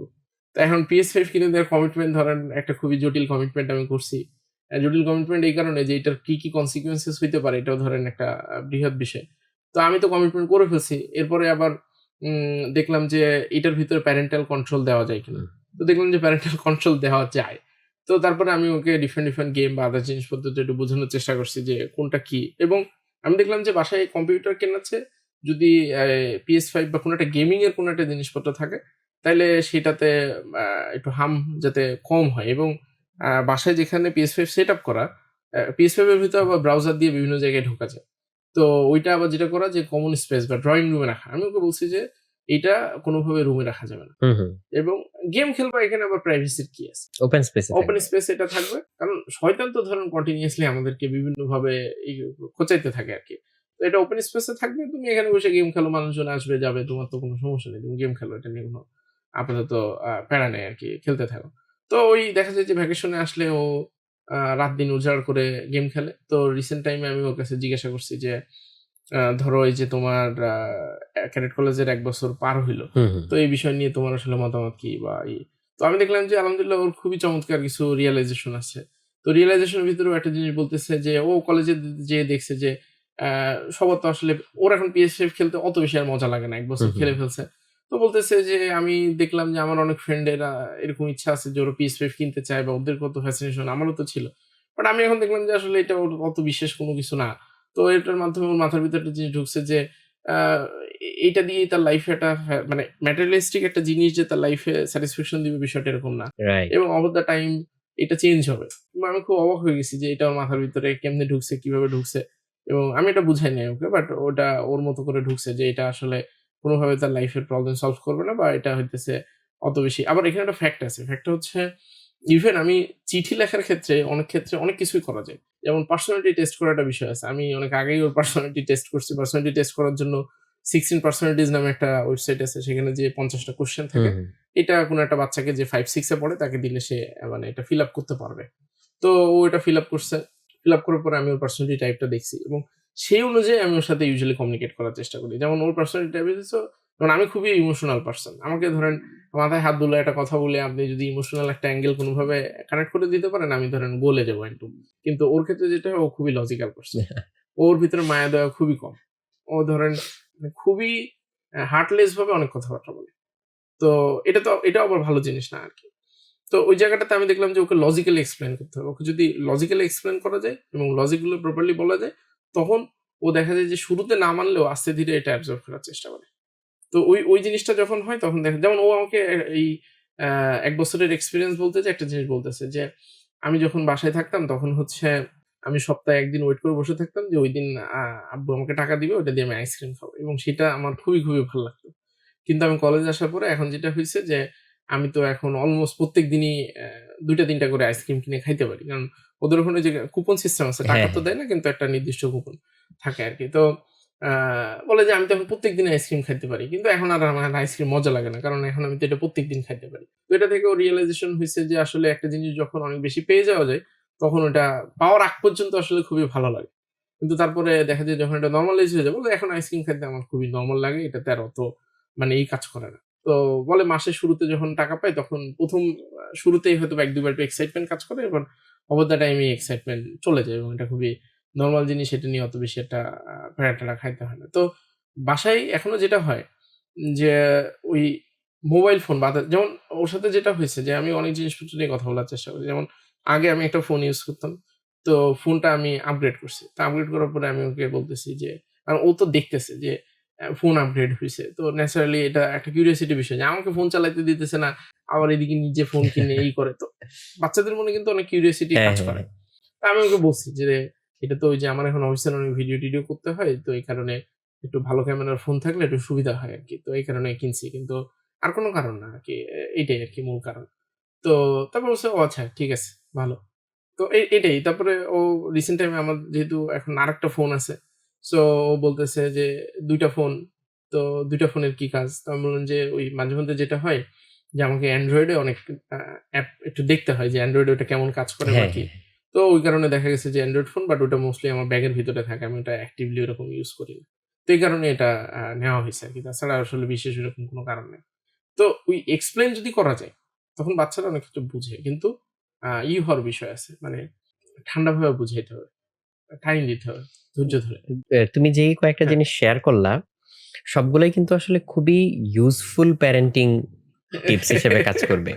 মানে আমি যদি একটু ব্রেকডাউন করি, যে প্রথমত হচ্ছে যে কোনো একটা বাচ্চাকে কোনো একটা কিছু আমরা যদি বুঝাইতে চাই, হুম, সে যখন ওভার এক্সাইটেড, সে হুম, যখন হয়তো কিংবা ডিপ্রেসড বা সে হুম, যখন অ্যাংরি, সে যখন হ্যাঁ, ট্যান্ট্রাম থ্রো করে, হ্যাঁ, তখন এটা রিইনফোর্স করার চেষ্টা না না, করাই ভালো। না। ও কিন্তু তখন রিজেকশন মোডে রিজেকশন অলরেডি মোড এ আছে। চলে যায়। সে এটা নিবে না। হুম, দ্বিতীয়ত হচ্ছে কাউকে দিয়ে যখন আমরা কিছু একটা করাইতে চাই, হুম, সো তখন তাকে ওইটা ওন করতে দেওয়া, হুম, ডিসিশনটা ওন করতে দেওয়া, রাইট, চয়েসটা মেক করতে দেওয়া। তাহলে রাইট। এটা স্টিক করে। হ্যাঁ, তাহলে ইম্পোজড কিছু হইলে হ্যাঁ, বাচ্চারা কিন্তু খুব দ্রুত শেক অফ করে ফেলতে পারে এই জিনিসটা। রাইট। সো এটা থাকে না তার মধ্যে। ৩ নাম্বার পয়েন্ট হচ্ছে যে সবসময় স্ট্রেংথ দিয়ে হুম, হচ্ছে বোঝানোর চেষ্টা না করা। অনেক হ্যাঁ, সময় ভালনারেবিলিটি গুলা দিয়ে এক্সাক্টলি। বরং শেখানোর হ্যাঁ, চেষ্টা করা। এটা সেটাই। খুবই ইম্পোর্টেন্ট একটা হ্যাঁ, জিনিস। আরো একটা জিনিস হচ্ছে যে সাপোর্টের একটা জায়গা হওয়া। হ্যাঁ। সবসময় আমি কমান্ডিং টোনে কথা বলবো বা অথরিটারিয়ান হ্যাঁ, একটা প্যারেন্টিং করব, হ্যাঁ, সেটা না হয়ে তার জন্য সবচেয়ে বড় একটা সাপোর্টের জায়গা হ্যাঁ, হওয়া। ইভেন যে জিনিসগুলো সে হয়তো বাবা-মার সাথে আলাপ করতে পারতেছে না বা কারো সাথে হুম, শেয়ার করতে পারতেছে না, সেটা কিন্তু বড় ভাই-বোনের সাথে হুম, অনেক সময় খুব ইজিলি শেয়ার করতে হুম, পারে। বা বড় ভাই-বোনও কিন্তু ওই কিউ গুলা ধরতে পারে, যেটা অনেক সময় বাবা-মা ধরতে পারে না। রাইট। সো এটা খুবই ইম্পোর্টেন্ট একটা এবং জিনিস। আ ইন্টারেস্টিং বিষয় আমি ওর কাছে প্রায় সময় জিজ্ঞাসা করি যে, "ওর ফ্রেন্ড কয়টা?" তো এগুলোর ভিতরে একটা বিষয় আছে। অনেক ক্ষেত্রে আমরা কন্টিনিউয়াসলি বলতে থাকি যে, ফ্রেন্ড ভালো না, এটা না, সেটা না। হুম, অবশ্যই হুম, হুম। there are certain বাউন্ডারিজ ওটা থাকা দরকার। বাট ওই জায়গাটাতে আমি ওকে সবসময় যেটা বলি যে, একটা পারসনকে তোমার যেই বেস্ট ফ্রেন্ড মনে হচ্ছে বা ওর কথাবার্তা ভালো লাগতেছে, এটার কারণটা কি? হুম, হুম। মানে ও তোমার বেস্ট ফ্রেন্ড কেন হইলো? বা কেন ওই পারসনটার সাথে তোমার কথাবার্তা বলতে ভালো লাগে? তো তখন যেটা হয় কি ওর একটা নিজের একটা সেলফ রিয়ালাইজেশন হয়, সেলফ রিফ্লেকশন যে আমি যে একটা ডিসিশন নিছি, কারণ ডিসিশন নেওয়ার সময় তো অনেক কিছু চিন্তা করে নেই। ধরেন কার সাথে কার ভালো লাগবে, কার সাথে কথা বলব, এই সময় কিন্তু আমরা অনেক ক্যালকুলেশন করি না। হ্যাঁ, কিন্তু হ্যাঁ, আমাকে হ্যাঁ। যদি কেউ জিজ্ঞাসা করে যে, "এই পারসনটার সাথে তোমার কথা বলতে কেন ভালো লাগে?" তখন আমি কিন্তু ওই যে ওই থটটা মাথায় আসে। ডট কানেক্ট এমনিতে করি। আসতো না কিন্তু। রাইট। তো তখন ওই প্যাটার্নটা যদি আমি একবার রিভাইজ করে ফেলতে পারি, তখন পরবর্তীবার আমি যদি কোন মানুষের সাথে মেশার চিন্তা করি, তখন সেটা নিয়ে কিন্তু অত বেশি একটা জটিলতা অনেক ক্ষেত্রে কাজ করে না। তো ওই জায়গাটাতে আমার কাছে মনে হয় যে ধরেন আমরা সবসময় একটা প্রোটেক্টিভ এনভায়রনমেন্ট এনশিওর করার চেষ্টা করি বাচ্চাদের জন্য। বাট পুরা পৃথিবী আমি আমার পার্সোনাল এক্সপেরিয়েন্স থেকে দেখছি ভয়াবহ রকম ডিফিকাল্ট একটা জায়গা। হ্যাঁ, সেখানে প্রোটেক্টিভ এনভায়রনমেন্ট দিয়ে পুরোপুরি চালানো ইটস ভেরি, ভেরি ডিফিকাল্ট এবং আ পরবর্তীতে যেটা হয় যে মানুষজন সিদ্ধান্তহীনতায় ভুগে। এরপরে আবার বাচ্চা মানে আব্বা-আম্মা বলতে থাকে যে, "ও তো আসলে সংসারের দায়িত্ব নিচ্ছে না। ও তো বাজার করতে পারে না। ও তো এটা করতে পারে না।" ডিফারেন্ট, ডিফারেন্ট জিনিসপত্র সে দেখা যায় যে বলতে থাকে। তো তখন দেখা যায় আমি তো আমার আব্বাকে এই মাঝে একদিন বলতেছি যে, আমি আসলে বাজারে এখনো যেটা হয় কি যে মাছ চিনি না। যে কোন মাছটা তাজা বা কোনটা বা বাজারের চিনি না। হুম। এটার পিছনে আসলে দোষ আসলে তোমার। কারণ তুমি আমাকে কখনো বাজারে নিয়ে যাও নাই। আমি তো কখনো বুঝিই নাই যে বাজারটা আসলে কিভাবে করতে হয় বা এটা সেটা। পরে আমি YouTube দেখে যদিও শিখছি যে তাজা মাছ কিভাবে চিনতে হয় বা ওটার বিভিন্ন ধরনের ভিডিওস বা আদার জিনিসপত্র আছে। তো আমি যখন এখন বাড়িতে যাই তখন দেখা যায় যে আব্বা যদি মাঝে মধ্যে বাজারে যাই তখন ওকেও আমি সাথে নিয়ে যাই এবং দেখার চেষ্টা করি, বোঝার চেষ্টা করি ওকে। ইভেন আমি ঢাকাতেও যখন আসে তখন ওই যে যদি বাজার করতে যাই সুপার শপে গেলে ওকে দেখা যায় যে নিয়ে যাই। তো নিয়ে গেলে ও ধরেন অত বেশি ইন্টারেস্টেড থাকে না ন্যাচারালি। বাট দেখে বা আমি ওখানে কোনো কিছু এনফোর্স করারও চেষ্টা করি না। জাস্ট আ ওই টাইমে থাকাটা অনেক বেশি ইম্পোর্টেন্ট। কারণ যদি ওই সময়টাতে থাকে তখন দেখা যায় যে একটা ভালো জিনিস হয় আরকি। এবং আ ও যখন আমি মাঝে ঢাকাতে আসছে আমি একটা আমার মিটিং এ নিয়ে গেছিলাম। তো ওখানে যেয়ে আসলে ও করবে কি? তো একটা হইতেছে যে আমি ও কিছু বই পড়তেছিল। তো ওই বইগুলা একটা বই ও সাথে নিছে যে এই বইটা পড়ে শেষ করবে বা এরকম। একদিন একটা মিটিং এ নিয়ে গেছি ঐদিন তো বইটা নিতে ও ভুলে গেছে। এখন পুরোটা সময় ও কি করবে? পরে আমি আমার ফোনটা দিছি, দিয়ে ওকে হেডফোন দিয়ে বললাম যে, "তুমি কোন ভিডিওটা দেখতে চাও? তো এরকম কোন ভিডিওস আছে কিনা যেটা তোমার দেখতে ভালো লাগবে বা এরকম।" তো ও জাভেদ ভাইয়ের একটা ভিডিও বের করছে। তো ওই ভিডিওটা ও দেখা শুরু করছে। তো আমি বললাম, "ভিডিও যেহেতু দেখতেছো, তাইলে একটা কাজ করো তুমি হচ্ছে ভিডিও থেকে কি শিখলা এটা একটা কাগজে লিখো। হুম, হুম। দেখো আমার কাছে মনে হয় লিখলে এটা তোমার মাথার ভিতরে বেশি সময় থাকবে।" তো পরে ও হইতেছে ওকে একটা পেন অ্যান্ড পেপার দিছি। ও ওটাতে বসে লিখছে এবং দেখছে। এরপরে কিছুক্ষণ পর ও উঠে এদিক ওদিক একটু হাঁটাহাঁটি করে। এই কফি শপে জিজ্ঞাসা করে যে কোনটা কি বা কি জিনিসপত্র। তো মূল প্রবলেমটা হইতেছে নট নেসেসারিলি যে একটা পারসনকে সবসময় আ আগলায় রাখতে হবে বা বলতে হবে বিষয়টা এরকম না।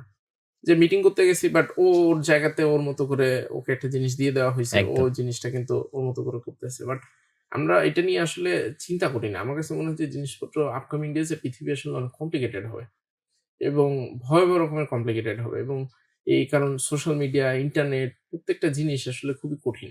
অফ এটা কোর্স। আমরা যত ব্লাক অ্যান্ড হোয়াইট ভাবে আমরা দেখি, এটার consequences আসলে ভয়াবহ রকমের ডিফিকাল্ট।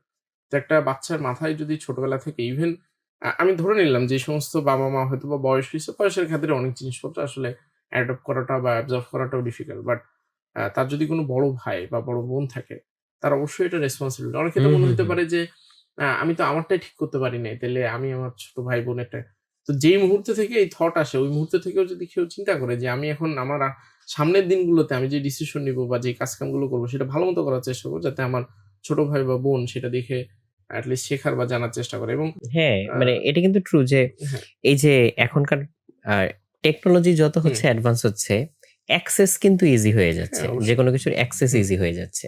বাট এখানে কন্ট্রোলটা, এই হুম, কন্ট্রোল কিন্তু হচ্ছে প্যারেন্টস দের পক্ষে এখন হুম, হ্যান্ডেল করা খুব ডিফিকাল্ট। হুম, বিকজ টেকনোলজি তো হচ্ছে খুব জাম্প দিয়ে দিয়ে আগাচ্ছে আর বাচ্চারা খুব দ্রুত অ্যাডপ্ট করে ফেলে। রাইট। ওই যে তখন প্যারেন্টিং কন্ট্রোল এর ব্যাপারটা হুম। বলছিলে, এইটা আরেকটু যদি ইলাবোরেট করো। প্যারেন্টিং কন্ট্রোল এটা Android এ দেওয়া যায়। সম্ভবত iOS ফোনেও দেওয়া যায় বা iPad এও দেওয়া যায়। কিছু পেইড অ্যাপও আছে যেটার মাধ্যমে করা যায়। তবে আমি যেটা সাজেস্ট করব সেটা হইতেছে এইটা একদম ইন্টারনেট লেভেলে করা যায়। ইন্টারনেট হুম, হুম, লেভেলে হুম। করার জন্য ওই যে কাহাফের কিছু জিনিসপত্র আছে। মানে একদম রাউটার লেভেলে বা একদম হচ্ছে রাউটার হ্যাঁ। লেভেলে, ইন্টারনেট লেভেলে কাহাফের যে ওয়েবসাইটটা আছে এটাতে ঢুকলেই কিছু ইনস্ট্রাকশন দেওয়া আছে। একদম ইন্টারনেট লেভেলে কিছু রেস্ট্রিকশন বসায় দেওয়া যায়। যে এই ওয়েবসাইট বা এগুলাতে সে জয়েন করতে পারবে না বা এটা সেটা। আরেকটা বিষয় হইতেছে প্যারেন্টাল কন্ট্রোল এর জন্য Android এ বাই ডিফল্ট একটা ফ্রি অ্যাপই আছে। ফ্যামিলি লিংক বলে এটার নাম। আচ্ছা, আচ্ছা। তো ফ্যামিলি লিংক ইনস্টল করার পরে যেটা হয় যে বাচ্চা যেই ফোন বা ট্যাবলেট ইউজ করে, এটার জন্য YouTube এ অহরহ অনেক টিউটোরিয়ালস আছে বাট আমি ইন জেনারেল ওখানে বলে রাখি। ওখানে যেটা হয় তবে এটার আবার অনেক ক্ষেত্রে বাইপাস করার পসিবিলিটি আছে। তো সেটা বন্ধ করারও আবার দেখা যায় যে বিভিন্ন সিস্টেম এটা সেটা বিভিন্ন হুম, হুম, হুম। জিনিসপত্র আছে আরকি। তো ওইটা একটু খেয়াল রাখতে হবে। আর ফ্যামিলি লিংক অ্যাপটার ভিতরে গেলেই এখানে জিনিসপত্র দেওয়া আছে যে YouTube এ কোনো রেস্ট্রিকশন বসাইতে চায় কিনা, Play Store এ কোনো রেস্ট্রিকশন, সার্টেন ওয়েবসাইট ব্লক করতে হ্যাঁ, চায় হ্যাঁ। কিনা। তো ওই জিনিসপত্র ইভেন বাই ডিফল্ট যেমন একটা বিষয় আছে। Google তো আসলে খুবই ডিফিকাল্ট জায়গা। Google এর একটা সিস্টেম আছে সম্ভবত ১১ বছর বা ১২ বছরের উপরে গেলে তখন ওরা আর প্যারেন্টাল কন্ট্রোল ইউজ করতে দেয় না। ওরা বলে যে এখন আ বড় হয়ে গেছে এখন ওর প্রাইভেসি ওকে এনশিওর করতে হবে।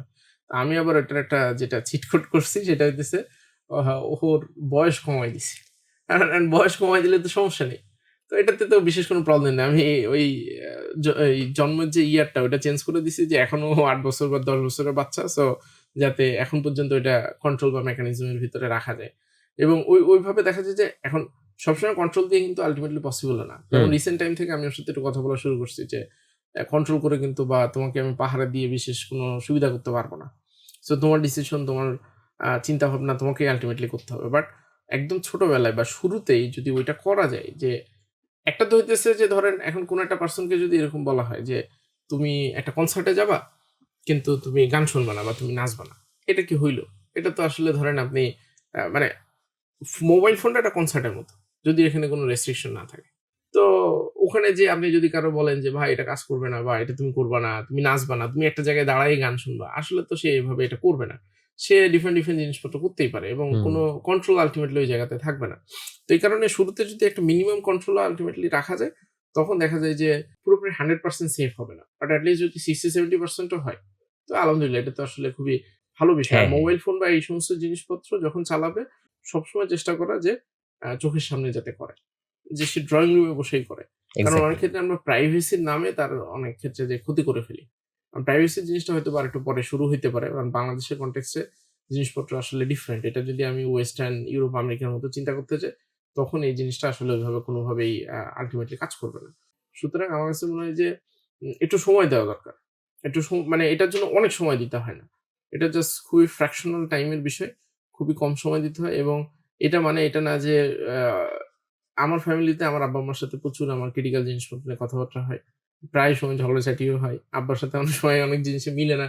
তখন কিছুদিন দেখা যায় যে কথাবার্তাও বলি না আমি। আবার ঠিক হয়ে যায় এই টাইপের বিভিন্ন জিনিসপত্র। Just to give a context. কারণ অনেকে মানুষ ভাবতে পারে যে এটা তো মনে হয় একটা অশরীরী ফ্যামিলি বা এটা আসলে রিয়েলিটিতে এক্সিস্ট করে না। আমার বউয়ের সাথেও প্রায় সময় হয়তোবা আ হইতেই পারে যে কথাবার্তা হয়তোবা রাইট ডিরেকশন এ নাই হইতে পারে। হুম। সো আপস অ্যান্ড ডাউনস মানুষের লাইফে কম বেশি থাকে। এটা অ্যাবসোলিউটলি নরমাল বিষয়। কিন্তু বিষয়টা হইতেছে ওইটা যাতে সচেতনভাবে করা যায় আরকি। এবং সম্ভবত আমি কোনো একটা বই বা কোনো সাইকোলজিতে একটা জিনিস আছে যে একটা বাচ্চা তার লাইফের ১ম ৭ বছর যে এক্সপেরিয়েন্স এর ভিতর দিয়ে যায়, এইটা তার পুরা লাইফের আ হ্যাঁ। আ ম্যাপটাকে তৈরি করে ফেলে। তবে এর পরবর্তীতে চেঞ্জ করা যায় বাট ওই চেঞ্জের প্রসেসটা খুবই কমপ্লিকেটেড। মানে খুব সহজে আসলে ওই জিনিসটা হয় না আরকি। তো ওই জায়গাটাতে আমার কাছে মনে হয় যে আসলে আ বাবা-মা যদি কেয়ার করতে না পারে, তাইলে সেক্ষেত্রে বড় ভাই বা বড় বোন আ ওই জিনিসটা যাতে করতে পারে এবং বড় ভাই বা বড় বোন হইলে কমান্ডিং যাতে না হয়। Less hmm, hmm, commanding hmm. Rather asking the right question. Right. Question করলেই বাচ্চারা আমাদের থেকে আমরা অনেক সময় ভাবি যে আ ওর তো বয়স কম, ও আমার চেয়ে এত বেশি বুঝবে না। কিন্তু ও আসলে আমার থেকে দেখা যায় যে অনেক ক্ষেত্রে অনেক জায়গাতে অনেক ভালো চিন্তা ভাবনা করে। ফর এক্সাম্পল হুম। আমি রেকর্ডিং শেষ হইলে আপনাকে একটা ভয়েস শোনাবো। ও আমাকে এটা প্রায় ১৫-১৬ মিনিট একটা ভয়েস দিছে। সো বিষয়টা হইতেছে এরকম না যে আপনাকে সবকিছু বলে দিতে হবে।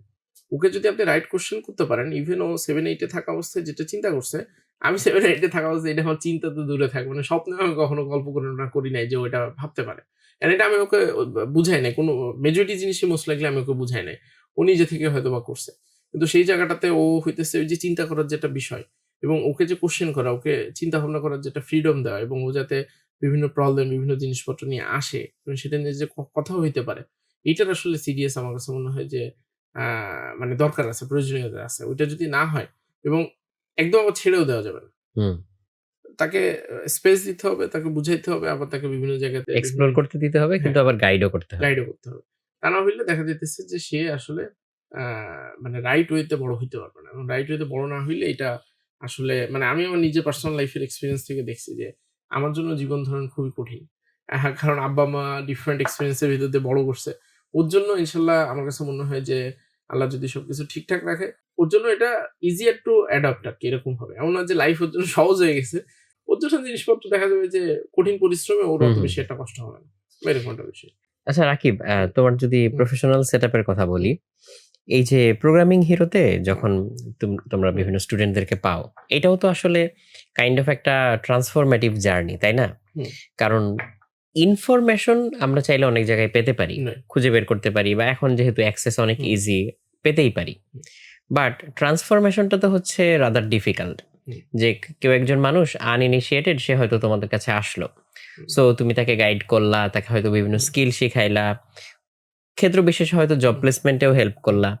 সো এইটার সাথেও তো আসলে মানে কাইন্ড অফ একটা প্যারেন্টিং টোন জড়িত। হ্যাঁ, সো এই বিষয়ে তোমার পার্সপেক্টিভটা কেমন?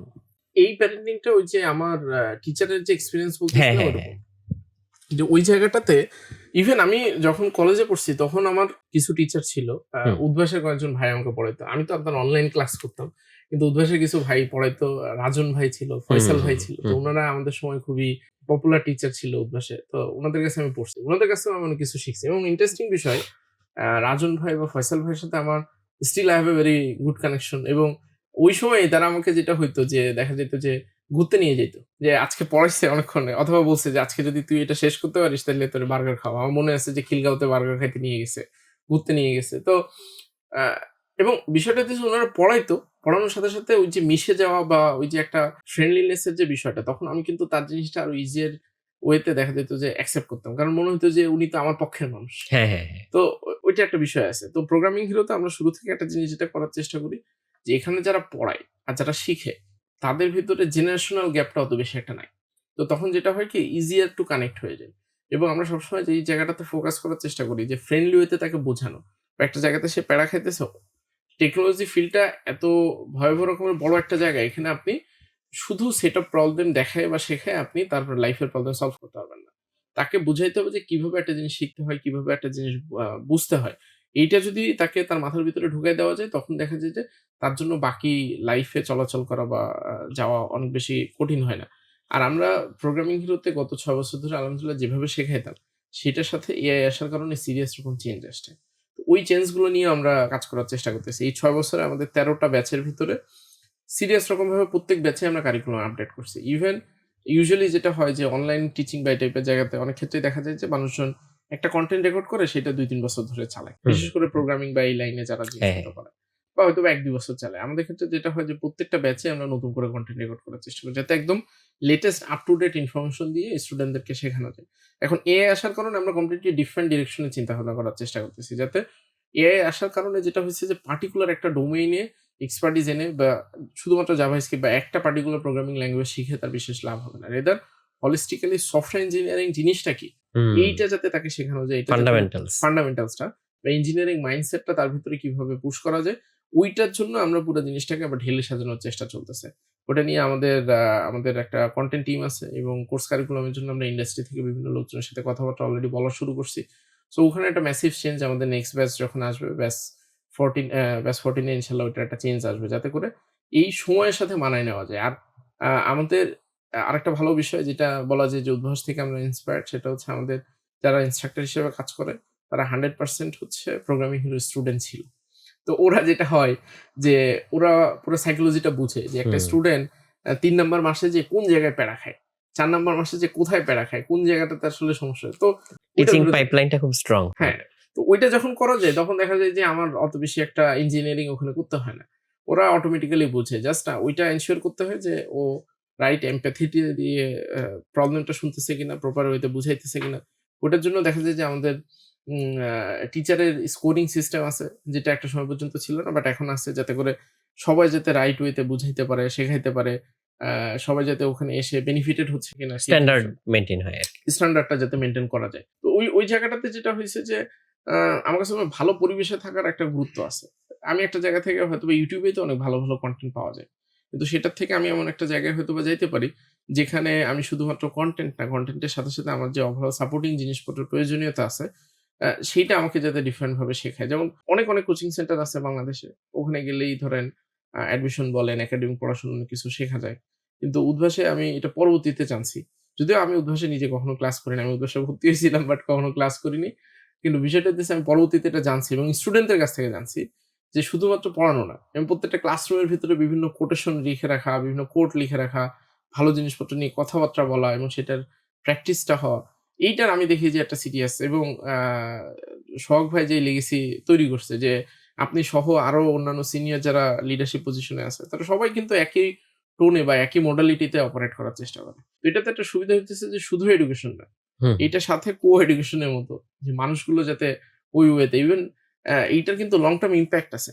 আমি এখন পর্যন্ত বাংলাদেশে ধরেন বিভিন্ন সফটওয়্যার কোম্পানিতে গেলেই দেখা যায় যে প্রোগ্রামিং হিরো স্টুডেন্ট আছে। তো তখন কথা বলে। তখন ইভেন গতকাল আমি ড্যাফোডিল ইন্টারন্যাশনাল ইউনিভার্সিটিতে গেছি।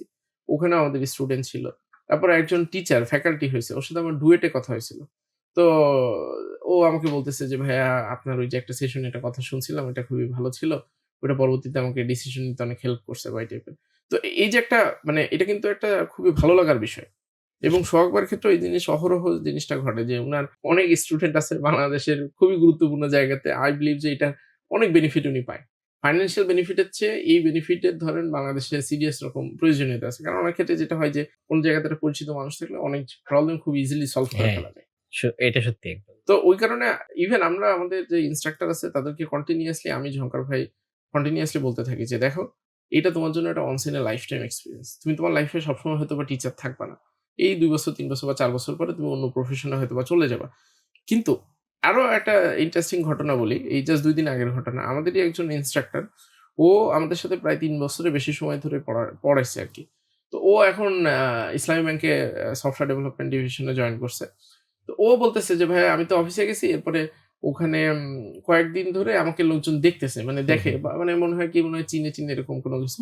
তারপরে একদিন এসে বলছে যে, ভাই আমরা তো প্রোগ্রামিং হিরো স্টুডেন্ট ছিলাম" এবং ওখানে প্রায় ৪ জনের মতো আছে যারা প্রোগ্রামিং হিরো স্টুডেন্ট এবং বলতেছে ভাই তখন একটা আলাদা ভালো লাগা কাজ করছে। যদিও ওখানে কিন্তু জয়েন করছে ধরেন জুনিয়র পজিশনে বা এটা। বাট ওই যে ওখানকার মানুষজন কিন্তু দেখছে, শিখছে এবং এইটার একটা মানে খুবই চমৎকার একটা এক্সপেরিয়েন্স আমার কাছে মনে হয়। ইভেন আমি প্রায় সময় ধরেন পাবলিক প্লেসে গেলেও আমি তো ডিরেক্টলি ক্লাস নেই না। বাট স্টিল দেখা যায় যে ওরা যখন বলে যে, "ওই ভাইয়ের ক্লাসটা খুবই ভালো ছিল।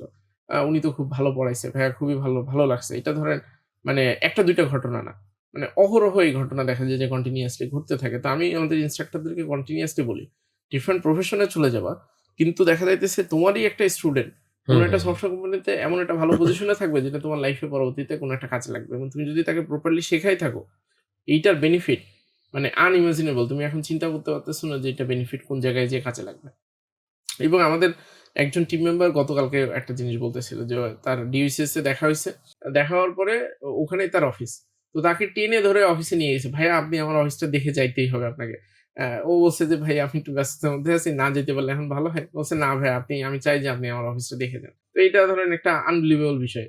এরকম ঘটনা মানে প্রত্যেক সপ্তাহেই আমি এক্সপেরিয়েন্স করি এবং তার কিছুদিন আগে আমি উত্তরাতে একটা রেস্টুরেন্টে গেছি। ওখানে দেখি যে একজনের জন্মদিন সেলিব্রেট করতেছে। তো ওরা কেক কাটবে। তো একটা ছেলে দেখি যে আমার দিকে তাকাইতেছে। তো আমি বুঝছি যে মোস্ট লাইকলি আমাকে চিনে কোনো একটা ভাবে। তো কিছুক্ষণ পরে ও কেক নিয়ে আসছে। বলে যে, "ভাইয়া আমার ফ্রেন্ডের জন্মদিন। আমরা এখানে কেক কাটতেছি। ভাইয়া আমি ব্যাচ 5 এর স্টুডেন্ট ছিলাম। এখন আমি এই কোম্পানিতে কাজ করতেছি।" তো এটা একটা ধরেন খুবই ভালো লাগা কাজ করে এবং খুবই চমৎকার বিষয়। ইভেন আমি একবার ইন্ডিয়ান ভিসার লাইনে দাঁড়াইছিলাম। তো ওখানে যেয়েও দেখি যে আমাদের স্টুডেন্ট। পরে ওখানে দাঁড়ানোর পরে আমাকে ধরেন বলছে, "ভাইয়া আপনি আমার সামনে দাঁড়ান, এখানে দাঁড়ান। এখানে দাঁড়ান আপনাকে কষ্ট করে লাইনে দাঁড়াইতে হবে না।" তো এটা ধরেন খুবই চমৎকার একটা বিষয় যে মানুষজন আসলে খুবই হাইলি অ্যাপ্রিশিয়েট করে এবং আ টিচিং মানে শুধু যদি আপনি পড়াইতেন তাহলে কিন্তু এটা পাবেন না। কারণ জাস্ট নাম কাগজে আপনি পড়াইতেছেন, মানুষ এগুলো মনে এই রাখবে না। এই কানেকশনটা তৈরি এই হইতো না। কানেকশন তৈরি হবে। কিন্তু টিচিং এর সাথে যখন তার লাইফের সিস্টেমের ভিতরে ঢুকে যাওয়া যায়, যেমন প্রোগ্রামিং হিরোর আমাদের প্রত্যেকটা অর্গানাইজেশনে তো কিছু কোর ভ্যালুস থাকে। আমাদের ৪ নম্বরে একটা ভ্যালুস আছে যে be part of students life. যে আমরা যাতে আমাদের কথাবার্তা কাজের ভিতরে আ স্টুডেন্টের লাইফের পার্ট হয়ে যেতে পারি। তাতে করে যেটা হয় যে এটা লং টার্ম ইমপ্যাক্ট থাকে একদম। এবং লং টার্ম সাস্টেইনেবিলিটি থাকে এবং শুধুমাত্র একটা জায়গাতে আমি আমার একটা প্রোডাক্ট বেচার দরকার বেচে ফেলছি বা একটা সার্ভিস বেচার দরকার বেচে ফেললাম। কিন্তু ওর আসলে লাইফের প্রবলেম এর জায়গাটাতে আমরা ফোকাস করলাম না বা ওইটাতে আমরা হেল্প করলাম না। তখন আসলে অত বেশি একটা বেনিফিট হয় না আরকি। 100% মানে এই জিনিসটা আসলে হচ্ছে আ সত্যি কথা বলতে আমি যদি আমার একজন কলিগের কথা দিয়ে হ্যাঁ, বলি, ওর নামও রাতুল। হ্যাঁ, আ মানে আমার খুব ক্লোজ জুনিয়র একজন। হ্যাঁ, ও দিন বলতেছিল যে, "ভাইয়া আজকাল সবাই মানে যারা টিচার হ্যাঁ, হয় আরকি বিভিন্ন প্ল্যাটফর্মে। সো সবাই কেন জানি হচ্ছে একটা টিউব লাইট হইতে চায় বা একটা ফ্লাড লাইট হ্যাঁ, হইতে চায় যে অনেক আলো দিবে এরকম। হ্যাঁ, বাট রাদার হওয়া উচিত আসলে হচ্ছে একটা মোমবাতি। হ্যাঁ, বিকজ একটা টিউব লাইটের পাশে হ্যাঁ, আরেকটা নষ্ট টিউব লাইট রাখলে কখনো জ্বলবে না। জ্বলবে না। বা একটা ফ্লাড লাইট যতই আলো দেক ও অন্য আরেকটা লাইট জ্বালাইতে পারে না। রাইট। বাট একটা মোমবাতি থেকে ১,০০০ মোমবাতিও যদি জ্বালানো হয়, ওই মোমবাতিটার কিন্তু আলো কমে না। না, বরং এই ১,০০০ মোমবাতি মিলে হচ্ছে আরো হিউজ একটা পটেনশিয়াল তৈরি হয়, হিউজ একটা আলো তৈরি হয়। রাইট। অ্যান্ড ওইখান থেকে যদি একটা মোমবাতিও এই কাজটা হাতে নেয় যে আমি হ্যাঁ, আরো অনেকগুলো মোমবাতি জ্বালাবো। এক্সাক্টলি। সো এই ম্যাসিভ ইফেক্টটা কিন্তু হচ্ছে মারাত্মক। তো অবশ্যই। সো ওই লং টার্ম চিন্তা অনেকে কিন্তু আসলে আমরা করি না, বা আমরা যাদের লাইফ আমরা টাচ করি অ্যাজ এ টিচার, আমরা কিন্তু আসলে লাইফ টাচ করি। সো সেই লাইফটাকে আমরা আসলে ট্রান্সফর্ম করব কিনা বা কতটুকু পজিটিভ দিকে করতে পারবো, এই চিন্তাটা নিয়ে কাজটা কিন্তু অনেকে আমরা শুরু করি না। জি, বাট এই চিন্তাটা যদি মাথায় থাকে যে আমি আসলে কি করতে যাচ্ছি, কেন করতে যাচ্ছি, তার ইম্প্যাক্ট কোথায় হুম, পড়বে, কার উপরে পড়বে, তখন কিন্তু পুরো জিনিসটাই অন্যরকম হয়ে হুম, যায়। সো হয়তো আমি শেখাচ্ছি প্রোগ্রামিং, হুম, বা হয়তো আমি কথা বলতেছি ম্যাথ নিয়ে বা ফিজিক্স নিয়ে, বাট আসলে লাইফ লেসন পাচ্ছে সে। রাইট। সো তোমার ডিসকাশন থেকে আরেকটা জিনিস আমার হচ্ছে খুব ভালো লাগলো, সেটা হচ্ছে যে ধরো ছোট ভাইকে তুমি এইটা জিজ্ঞেস করছো না যে তুমি হচ্ছে এই সাবজেক্টে কত নাম্বার পাইলা, কেন কম পাইলা না, হ্যাঁ, রাদার হচ্ছে তার ফিলিংটা কেমন হ্যাঁ, হচ্ছে, তার এক্সপেরিয়েন্স কি হচ্ছে, তুমি কি শিখলা এখান হুম, থেকে। সো এই রাইট কোশ্চেন গুলো একটা মানুষকে কিন্তু রাইট ডিরেকশনে নাজ করতে পারে। রাইট। মানে ও দেখা যায় যে কন্টিনিউয়াসলি আইসিটি তে অনেক ভালো মার্ক পায়। আচ্ছা। তো আমি ওর কাছে জিজ্ঞাসা করতেছিলাম যে, "এটা তো ভালো মার্ক পাওয়ার আসলে কারণ কি? এটা কি অনেক মজা লাগে বা এই টাইপের কোনো কিছু?" তো পরে ও ওর মতো করে একটা ব্যাখ্যা দাঁড় করাইছে। ওর মতো করে এটা বলছে। তো মানে কোয়েশ্চেন করাটা আমার কাছে মনে হয় যে সিরিয়াস ভূমিকা আছে। আরেকটা জিনিস আমি একটু এড করতে চাই। অনেক ক্ষেত্রে যেটা হয় কি? যে বড় ভাই বা বড় বোন সে নিজেও অনেক ক্ষেত্রে দেখা যায় যে একটা হীনমন্যতার ভিতরে ভুগে। আমার সাজেশন হইতেছে যে ভালো পরিবেশ বা ভালো মানুষের সাথে যদি চলাচল করা যায়, সে সবসময় চেষ্টা করবে তার থেকে বেটার জায়গাতে হুম। ফাইন্যান্সিয়ালি না, অ্যাজ এ পারসন বা ইন টার্মস অফ ভ্যালুস সে একটা ভালো জায়গাতে আছে এরকম একটা লোকজনের সাথে মেশা। তখন কিন্তু তার লাইফের ভিতরেও ওই পজিটিভিটিটা আসে। হুম। পজিটিভিটিটা এটা তো আসলে একটা মাইন্ডসেটের বিষয়। এটা আপনি লজিক্যালি প্রুফ করতে পারবেন না। লজিক্যালি এটা প্রুফ করা সম্ভব না। সুতরাং ওই আর্গুমেন্ট এ যাওয়াটাই আসলে ভুল বিষয়। মানে ওই একটা কথা আছে বাংলায়, "বিশ্বাসে মিলাই বস্তু তর্কে বহুদূর।" সো আপনি বিশ্বাস করলে অনেক ক্ষেত্রেই অনেক জিনিসপত্র বায়বীয়ভাবে বা উপরওয়ালার অশেষ রহমতে অবশ্যই চেঞ্জ হয়ে যাইতে পারে। কিন্তু অনেক ক্ষেত্রে দেখা যায় যে আমরা যদি প্রপার ওয়েতে নিজে আসলে আ অপারেট করতে না পারি, তখন আমি আমার ছোট ভাই বা ছোট বোনকে আসলে কিভাবে বুঝাবো বা কিভাবে শেখাবো? এবং আ এইটার আসলে প্রয়োজনীয়তাটা আছে। অনেক ক্ষেত্রে আমরা দেখা যায় যে এই পারসনটা তার লাইফে ক্যারিয়ারে কোন জায়গাটাতে যাবে, হুম। কোন ক্যারিয়ারে যাবে সেটাও কিন্তু অনেক ক্ষেত্রে আমি বুঝে উঠতে পারব। কারণ আমি দেখা যায় যে আমি নিজেই তো একটা ভালো জায়গাতে যাইতে পারতেছি না বা এটা।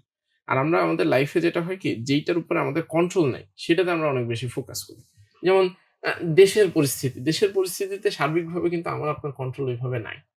বা একটা কোম্পানিতে চাকরি হচ্ছে না। বাইরে থেকে এটা আমি কন্ট্রোল করতে পারব না। এট ম্যাক্স আমি কি করতে পারি? আমি Facebook এ একটা স্ট্যাটাস দিতে পারি। কিন্তু সেই স্ট্যাটাসের কিন্তু কোনো নেই, বেনিফিট নাই। মানুষজন একটু হা, হা রিঅ্যাক্ট দিবে, ১ টা ২ টা কমেন্ট বলবে। মানুষ ভাববে যে, "ও তুমি তো অনেক কুল যে তুমি একটা কোম্পানির একটা ভুল ধরে ফেলতে পারছো বা এটা সেটা করতে পারছো।" আমার কাছে মনে হয় যে ওই কোম্পানিটা যদি ট্রুলি বেনিফিট করার দরকার হয়, তাহলে ওই কোম্পানিটাকে মেইল পাঠানো যাইতে পারে। ওই কোম্পানির কোনো একটা পার্সনের সাথে কথা বলে দেখার চেষ্টা করা যাইতে পারে। ভাই এরকম একটা বিষয়। তারপরে যদি সে চেঞ্জ না হয় সেটা তার বিষয়। তার ধরা খাওয়া সে একটা না একটা সময় খেয়েই যাবে। কিন্তু কেউ যদি ওই যে ধরেন সোশ্যাল মিডিয়াতে এবং সোশ্যাল মিডিয়াতে ওটা দেওয়ার ফলে নিজের ভিতরেও কিন্তু একটা নেগেটিভিটি কাজ করে। হুম। কারণ হুম। আমি নেগেটিভিটিটাকে ভিতরে মানে অ্যাবজর্ব করলাম, করে সেটাকে আমি আবার স্প্রেড অ্যাম্প্লিফাই করলাম। করলাম আবার। হ্যাঁ, এমপ্লিফাই করলাম। তো এইটা আসলে ভালো জিনিস না। যেটা যদি ভালো জিনিসপত্র চিন্তা ভাবনা করা যায়, সেটার আমি দেখি যে এবং এটা আমি শিখছি বলা যায় যে নটরডেম কলেজ থেকে। আপনি রেজা স্যারের কথা তো জানেন।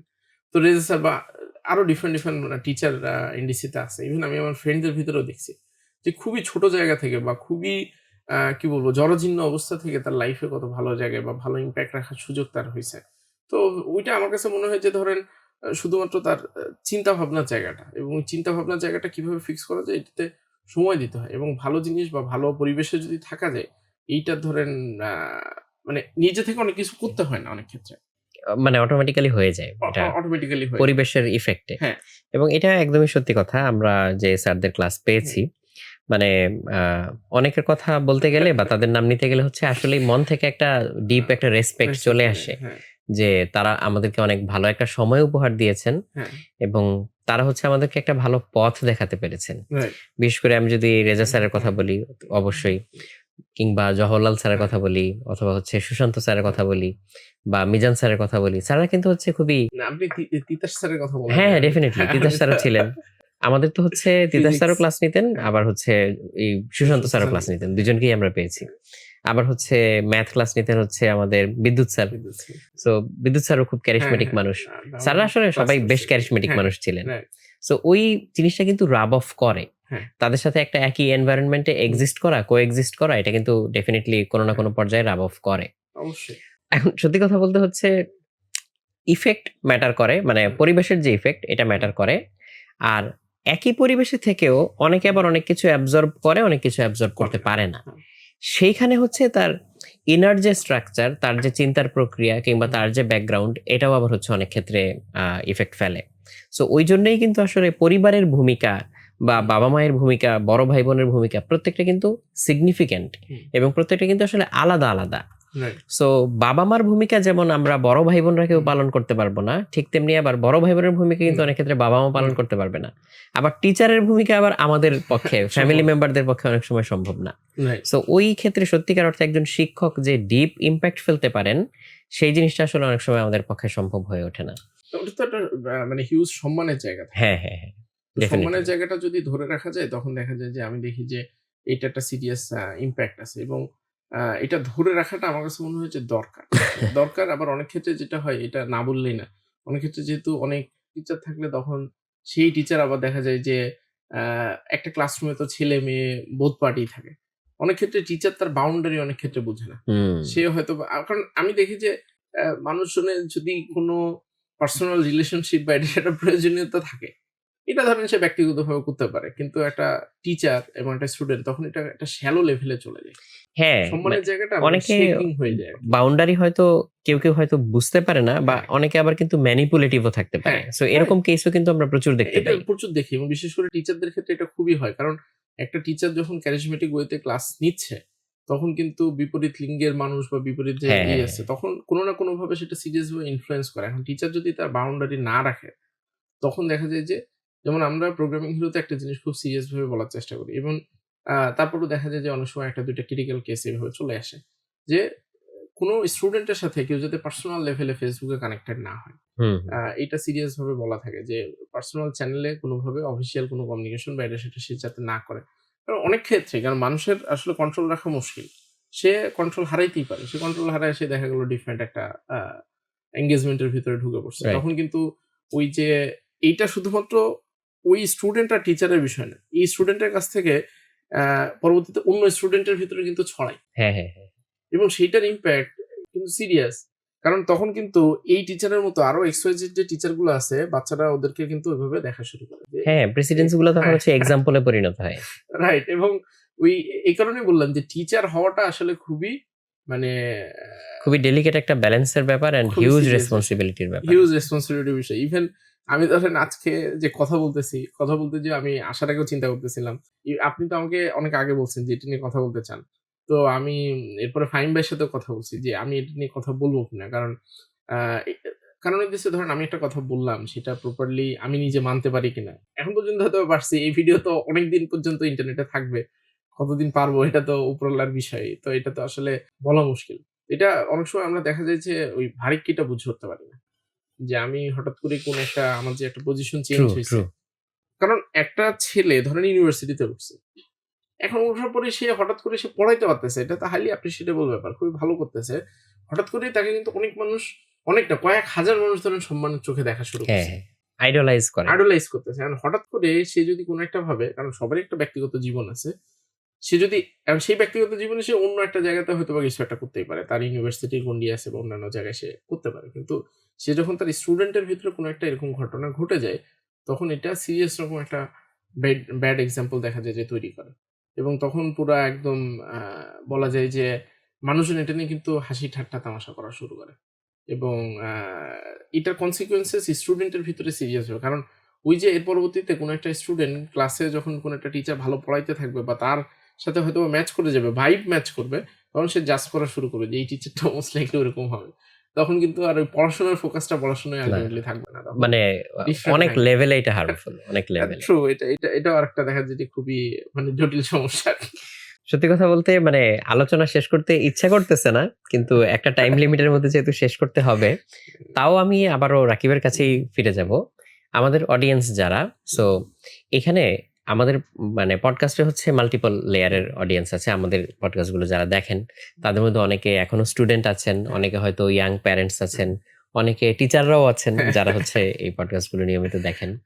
সো আমাদের অডিয়েন্সের উদ্দেশ্যে যদি আমি দুইটা মেসেজ চাই, যে একটা হচ্ছে যে পজিটিভিটির দিকে ড্রাইভ করা, যে কোন কাজটা তোমার ব্যক্তিগত এক্সপিরিয়েন্স থেকে যে তোমার লাইফকে পজিটিভ রাখতে হেল্প করে, আর কোন কাজটা তোমার এক্সপেরিয়েন্স থেকে যে না এই জিনিসগুলো থেকে বরং দূরে থাকা ভালো, যে ভাই এটা আমাকে অনেক নেগেটিভিটির দিকে ফেলে দেয়?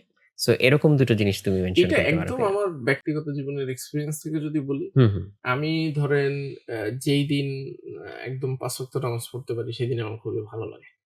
বা ওই টাইপের জিনিসপত্রের সাথে যদি আমি ইনভলভ থাকতে পারি তখন একটা আলাদা রকম ভালো লাগা বা স্যাটিসফ্যাকশন কাজ করে। যদিও 100% ওই ওয়েতে হয়তো মানতে পারি না। মানা আচ্ছা। উচিত। অবশ্যই এটা মানা উচিত। বাট আমি দেখি যে এটা আমাকে সিরিয়াস রকমভাবে হেল্প করে। আর ২য় যেটা যদি বলি নেগেটিভিটি, আমি দেখছি যে আমার পার্সোনাল এক্সপেরিয়েন্স থেকে সোশ্যাল মিডিয়া খুবই ক্রিটিক্যাল হয়। আচ্ছা। ৩ বছর আগে ৩ বছর আগ পর্যন্ত মোস্ট লাইকলি আমি সোশ্যাল মিডিয়াতে সিরিয়াস মানে অ্যাজ ইউজুয়াল মানুষজন যেভাবে ডেইলি ইউজ করে আমিও সিমিলার ওয়েতে ইউজ করতাম। তো পরবর্তীতে সোহাগ ভাইয়ের সাথে আমার ১ম যেবার কনভারসেশন হুম, হয়, হুম। উনার সাথে আমার লম্বা একটা কনভারসেশন, যদিও ওটা অফিসিয়াল কাজের জন্য ছিল। পরবর্তীতে হি ইজ কাইন্ড এনাফ যে ডিফারেন্ট পার্সপেক্টিভ এ কথাবার্তা হইছিল। তো এরপরে ভাইয়া অনেকগুলা জিনিস বলছিল। তো এরপর থেকে আমি একটু চিন্তা ভাবনা করে ওইবার আমি ফেসবুকটা ফোন থেকে আনইনস্টল করে ফেলছিলাম। ডিলিট করে ফেলছি যে আমি এটার ভিতরে ঢুকবো না বা এই টাইপের একটা বিষয়।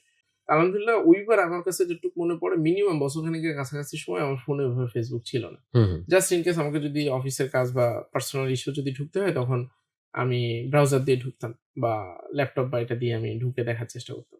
সোশ্যাল মিডিয়াতে এত বেশি ইনফরমেশন থাকে, এই ইনফরমেশন এটলিস্ট আমি আমার পার্সোনাল এক্সপেরিয়েন্স এ দেখি যে প্রিজার্ভ করতে পারি না। কারণ একেকজন মানুষের লাইফ ধরেন একেক রকম। ধরেন আমি আজকে যতগুলো গল্প বলছি, এগুলো আমার কাছে মনে হয় যে কোনো কিছু ফ্যাক্ট হিসেবে নেওয়া উচিত না আমাদের। আমি আমার মতো করে আমার লাইফের এক্সপেরিয়েন্সটা হয়তোবা এখানে শেয়ার করলাম। এখন আমার ফ্যামিলির কনটেক্সট টা হয়তোবা কমপ্লিটলি ডিফারেন্ট। আরেকজনের ফ্যামিলি কনটেক্সট অনেক ডিফারেন্ট। মিলবে না। মিলবে না। কারোর সাথে কোনটা মিলবে না। সুতরাং তার নিজের রাস্তাটা খুঁজে বের করতে হবে। তার পজিটিভিটির রাস্তাটা তার নিজের মতো করে। আমার ফর্মুলা বা আমি যেটা বলছি সেটাই 100% মিলবে।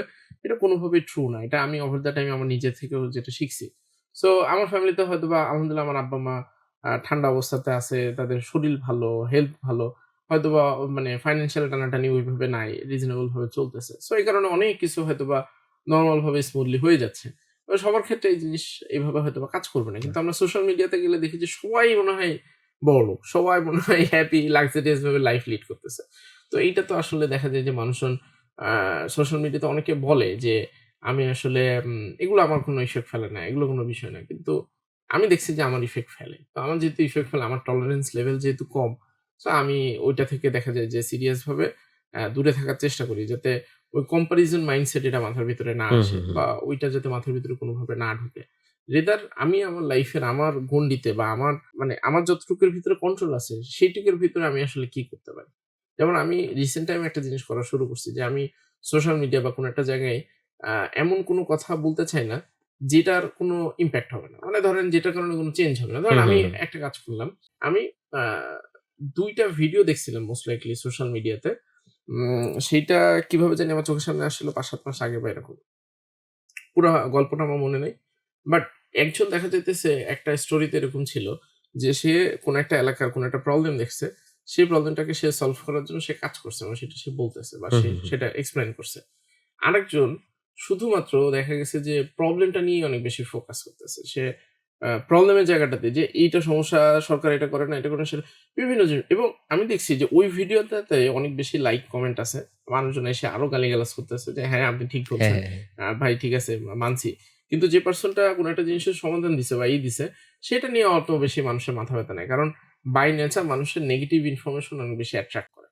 সো নেগেটিভিটিটা এবং আমি দেখলাম যে ওই পারসনটা যে ভিডিওটা বানাইছে সে খুবই শিক্ষিত মানুষ। সে সমাজের খুব ভালো জায়গাতে চাকরি-বাকরি করে।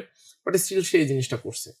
তো এই জিনিসটা করার পরে তার আসলে বিশেষ কি বেনিফিট হইছে আমার জানা নাই। মানে আমি জানি না মানে অনেক বেনিফিট হইছে কিনা। সো অনেক ভালো ওয়েতেও কিন্তু আ সোসাইটির প্রবলেম গুলো তুলে ধরা যায়। হয়তোবা রাইট। আমি বললাম যে এরকম একটা প্রবলেম আমি দেখতে পাচ্ছি। আমি কিছু সলিউশন ও হয়তোবা বলে দিলাম। যে আমার মনে হয় যে এইভাবে হয়তোবা সলিউশন করা যাইতে পারে। কিন্তু আমি কি করব যে ওইটা তো অত পপুলার ওপিনিয়ন হবে না। সো আমি রেদার হইতেছে অনেক চিল্লাপাল্লা করব, অনেক ধরনের আওয়াজ তুলব, বোঝার চেষ্টা করব বা একটা সম্মিলিতভাবে একটা জিনিস করতে হবে। বা এইটা আমার কাছে মনে হয় যে আসলে লাভের চেয়ে ক্ষতিটা আল্টিমেটলি ট্রু। অনেক বেশি অনেক ক্ষেত্রে করে ফেলে। সুতরাং সোশ্যাল মিডিয়া থেকে আমি সবসময় যেটা হয় যে এখনো মাঝে মধ্যে ফোনের ভিতরে Facebook ইনস্টল করি। যে কোনো একটা ভিডিও হয়তো আপলোড দিতে হবে, কিছু একটা দেখতে হবে। তারপরেও ভুলে দেখা গেল যে ০.৫ ঘন্টা ৪৫ মিনিট দেখে ফেলছি রিলস বা শর্টস, সাথে আবার ডিলিট করে দেই। যে না এটা মানে যেই সময় আসলে জ্ঞান ফিরে যে এটা আসলে ভালো জিনিস না, তখন আবার এটা ডিলিট করে ফেলি। তো ওইটা আমার কাছে মনে হয় যে এবং আপকামিং ডেজে এটা আরো অনেক বেশি বাড়বে।